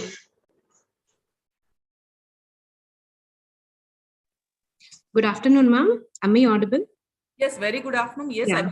I'm Swarnalata from St. Pius College and also a research scholar from Geetham University. I would like to know, I'm in the process of my research. I have collected the data, but I'm in confusion that which statistical tool that I have to use for my data. So is there any source or any course that I can pursue to understand which statistical tool that I can apply for my data? Very simple, ma'am. That is the reason why I have given the picture of, I have told you the story of the watermelon. Also, I have given you the picture of the elephant there in the beginning, so that for you to understand. And also, if you remember, I showed you that Jimwalabi. Yes. All this for you to understand. See, until unless we do not see the data what you have collected, we can't suggest you the statistical tool. And for you to understand what statistical tool you have to use, you have to read at least minimum 4 or 5 good research methodology books. First of all, the Kothari one is good, or whichever book you feel is you like. You have to read minimum 3 or 4 good research methodology books, starting from what is research, defining a research, steps in research. A research methodology book gives us so many. Until the end, the book you should read everything: how to test hypothesis, how to collect the data. Every at least 4 or 5 books you have to read. You should know minimum. You should have minimum awareness of all the statistics tools. What is inferential statistics? What is descriptive? What is qualitative data? What is quantitative data? What are a parametric test? What is non-parametric test? For which we will use chi-square? For which data can? Everything you have to know. One way of knowing is reading research methodology textbooks. Second way is attending such sessions. I have seen the brochure which Renuka Sagar ma'am has posted. You have wonderful sessions. Probably the sessions will tell you, isn't it? All such things. It will also be a secondary source for you to understand all these things earlier. Another important thing what you can do, another important way I as a student has learned which statistical tool to use, what is to attend. Like in my university, we have these research design seminar, progress seminars, Viva OC examinations, Viva OC. So I used to make a point to attend all the presentations, irrespective of finance, HR, or marketing, so that when I listen to those 15 or 20 minutes presentation, I understand, oh, this is the objective. For this objective, this is a research question I have to frame. For this research question, this is a research methodology or the statistical tool, primary data, secondary data. Acha, this is the questionnaire. This is how I have to frame questions. So this is how over a period of time I have learned. I think that should be very useful for you in your university, in the college where you're studying, if you can attend all such things, it would be more useful. And another way which I could suggest you all to know which statistic is to go through you may be doing a research in a particular area. Similar articles will be published in journals and all. You can just observe what are the statistical tools these people are using, why they are using, and similarly you can adopt few statistical tools which you feel you can use for the research what you're conducting. I hope I have answered your question, ma'am. Yes, ma'am. Thank you so much.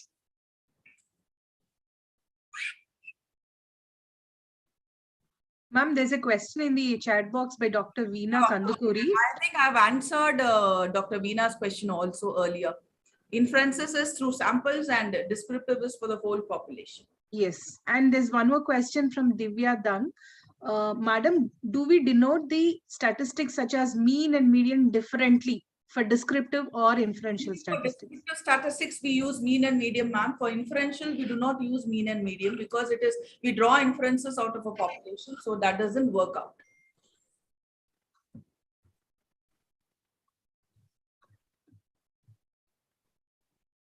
Okay.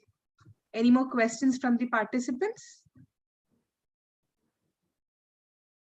For sample size, there's one more question. For sample size, my dear teachers, there are many formulas, there are many tables also available based on which you can decide your sample size. These days, you have tables also which decide your sample size. You have many formulas. I think you should have one session on sample size, deciding a sample size. There's a question by Dr. S.N. Arjuna Kumar. He asks, shall we collect population or inferential sample for research papers?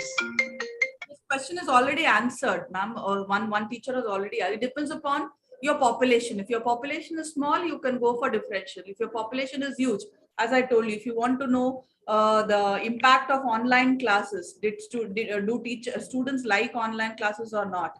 For the whole of Telangana, then I can't approach all the students of Telangana, and then I will go for inferential statistics. It depends upon the population. If your population is small, you can go for descriptive. If your population is big, you can go for inferential. It depends upon your study.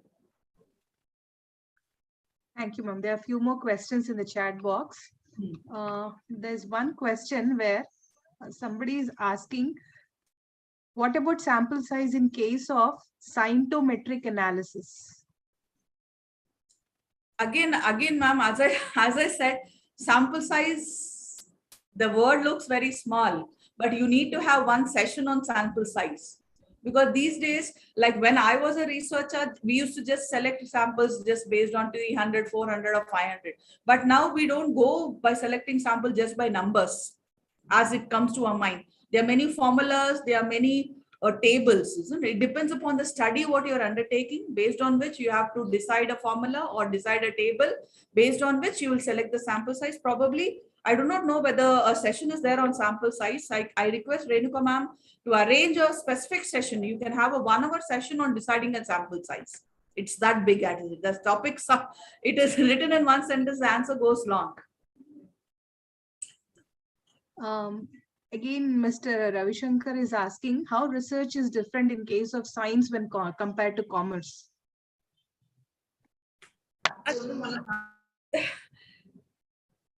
It depends on the topic, isn't it, Ravi Shankar? Yeah. Science is science and commerce. Research is not different. Research is the same. Research is the same, be it commerce or be it science. The topic is different. And also the statistical tools, what we use in commerce and management is different, and the tools.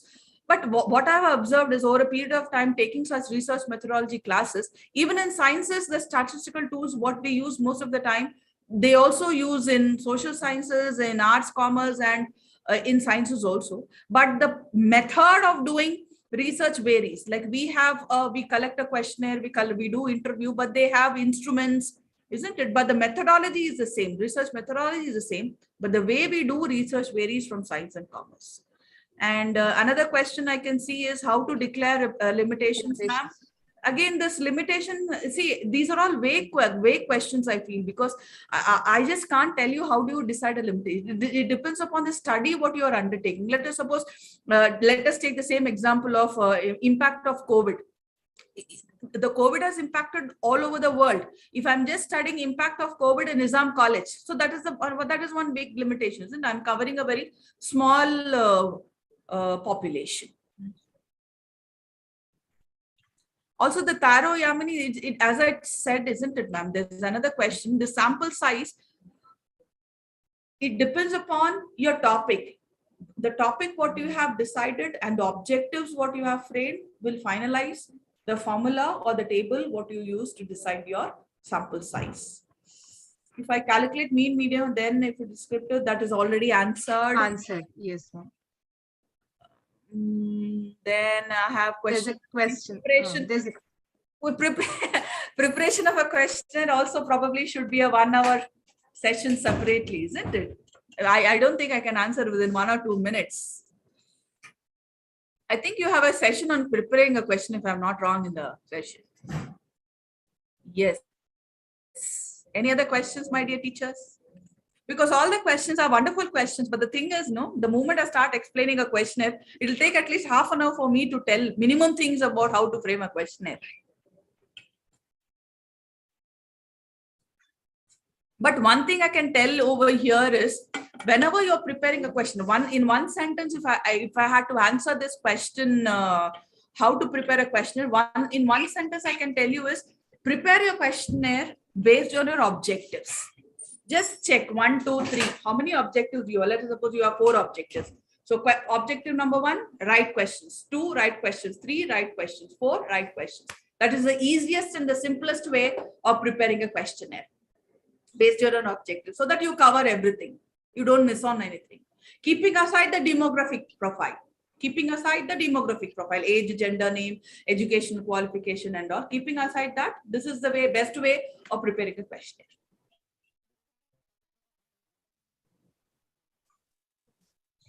Any more questions from the participants? Hello, madam. This is Nazir. Yes, sir, you can ask. Yeah, madam, I have a doubt. Madam, as Vina madam said, we can be able to use mean and median in descriptive statistic analysis. Then what we can be able to use in inferential statistics, madam? I couldn't listen. I can't hear you. I couldn't hear your question, sir. Am I audible to you, madam? Now is it? I'm a little bit clear. Very good afternoon, madam. Thank you for conducting such a nice session. Hello. Yes. Am I audible to you, madam? Yeah. Please. Yeah, madam. As you said that we can be able to use mean and median descriptive statistics analysis.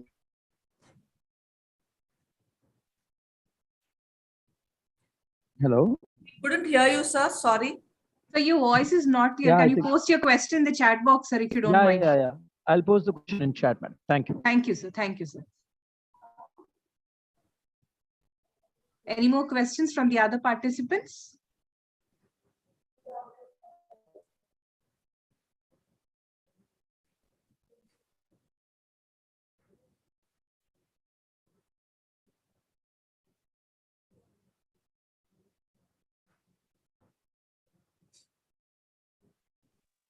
Okay, Lalita, if you're done with the question answer session. I think, sir, Nazir sir is posting one last question, ma'am. I think after that.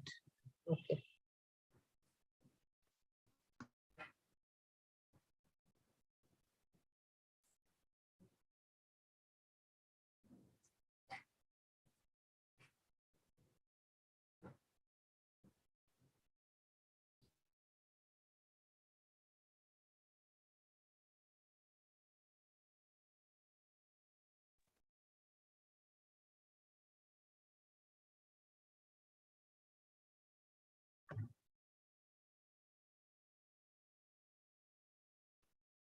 I hope you're posting the question, Nazir sir. We are waiting for your question, sir.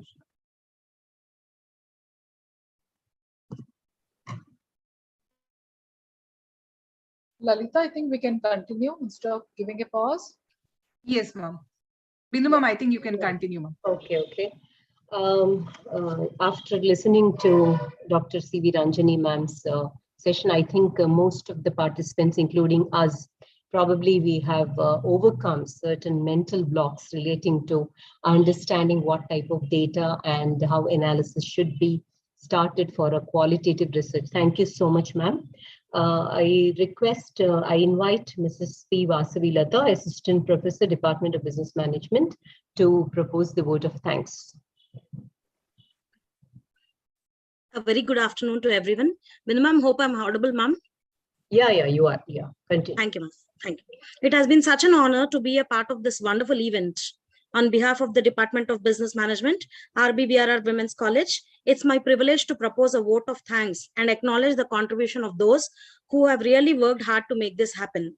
At the outset, I extend a heartfelt thanks to our chief guest, Professor V. Usha Kiran ma'am, Director ICSSR, who spared time from her busiest schedule to grace the occasion. Ma'am, your thoughts have enlightened our minds, and this will surely be going to encourage us in our future events. I also take this opportunity to thank Dr. C.V. Ranjani ma'am, the keynote speaker and also the resource person for the technical session 1 for her efforts towards analysis of data and techniques. Ma'am, I must mention our deep sense of appreciation for your command over the subject and having an excellent bird's eye view of the topic. I thank you for clearly making our participants understand how to collect the data, what is the difference between differential and inferential statistics, and interpretation of data, and clearing the myths of the data analysis. Thank you very, very much for your enthusiastic approach towards the topic, ma'am. I express my deep sense of gratitude to Professor G. Sudarshan Reddy, sir, Secretary cum Correspondent of the college, and Professor K. Mutyam Reddy, sir, Secretary HMVS, for providing encouragement to conduct such events. I would also like to thank our beloved principal, Dr. J. Achyuta Devi, for her continuous support and guidance. A big thank you to the master of the ceremony, to Professor Renuka Sagar ma'am, for her efforts towards the successful culmination of this event. We are fortunate enough to be backed by a team of very dedicated and motivated staff. I also extend thanks to all the staff for their cooperation. I thank all the participants for their patient and supportive participation in the event. Thank you, one and all. So thank you, everyone. Sorry, there was a power cut, so suddenly I had to log out. So thank you, everyone, for the patient listening. Thank you, Renuka Sagar ma'am, for giving me this opportunity. And I think I'm a part of the Reddy College family. Thank you, everyone, once again. Thank you, Dr. Ranjani ma'am. The session was excellent, wonderful, and hope to see you for many more such sessions in the future. You'll be a part of our program whenever we organize something on research methodology. Thank you. Thank you very much. Professor Renuka ma'am, is there any announcement to be made to the participants? Bindu, please, can you make an announcement regarding the feedback link? It will be posted in the chat box, and continuously announce them to fill it up and submit it. Yes, ma'am. Dear participants, we request you to kindly post your feedback, which is very important for you all to get your certificates. It also ensures your complete participation for all the 10 days. So kindly, it will be posted in the chat box shortly. Kindly fill it up and post it back to us. And we look forward for your participation and also a lot of takeaways from these sessions for the forthcoming sessions, which are lined up from tomorrow onwards. I request all the participants to kindly log in by 10 a.m. sharp. And as you all are aware, that the sessions are made very comfortable. The timings are not exhaustive. So I think you can make the best use of the 1.5 hour to 2 hour sessions every day. Thank you very much for your patient hearing, and back to Renuka ma'am. Bindu, can you announce about the tomorrow's technical session, please? Yes, just a minute, ma'am. I'm just opening it. This is regarding tomorrow's session, technical session. You will have all the participants will have a technical session on, yeah, 1 second, I'm just going through this. On the 1st June, we have a session by Professor Syed Tabassum Sultana. She is the principal of Mathrusri Institute of Postgraduate Studies. She would be talking on the topic Ma'am, I think I don't have the adequate information here. Can No somebody help problem, me? Bindu. We'll post it in the WhatsApp group. No Yes, issues, yes. Dr. Bindu. Yes. No issues. Technical session. I'm extremely sorry for the the small mistake committed. I'm very sorry. The technical session 2 it will start tomorrow, that is 31st May, and it is being the technical session is being chaired by Dr. Lokananda Reddy Airala, Associate Professor, School of Management Studies, University of Hyderabad. Sir will be talking on one of the sessions. As it is given here, kindly go through, and I'm extremely sorry for the inconvenience caused.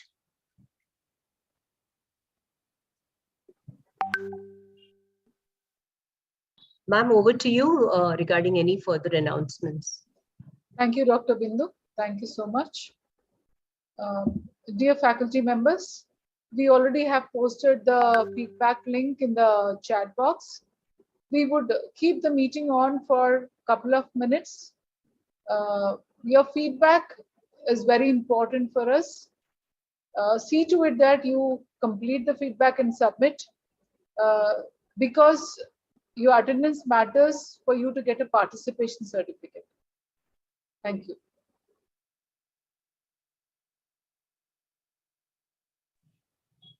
Ma'am, shall we wind up the session for today? Yes, Dr. Bindu. We'll keep the meeting open for 10 more minutes. Okay. So that they will fill it and they will submit the feedback form. Right, ma'am. Okay. Thank you, Bindu.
Lalita? Ma'am. I think some of them are asking us to post the topics for all the 10 days. Ma'am, there's a WhatsApp group. I think the program schedule will be shared there, and the program, the daily topics also. Yes. Dear participants, the entire program schedule with the topics will be shared in the WhatsApp group created for the FDP program.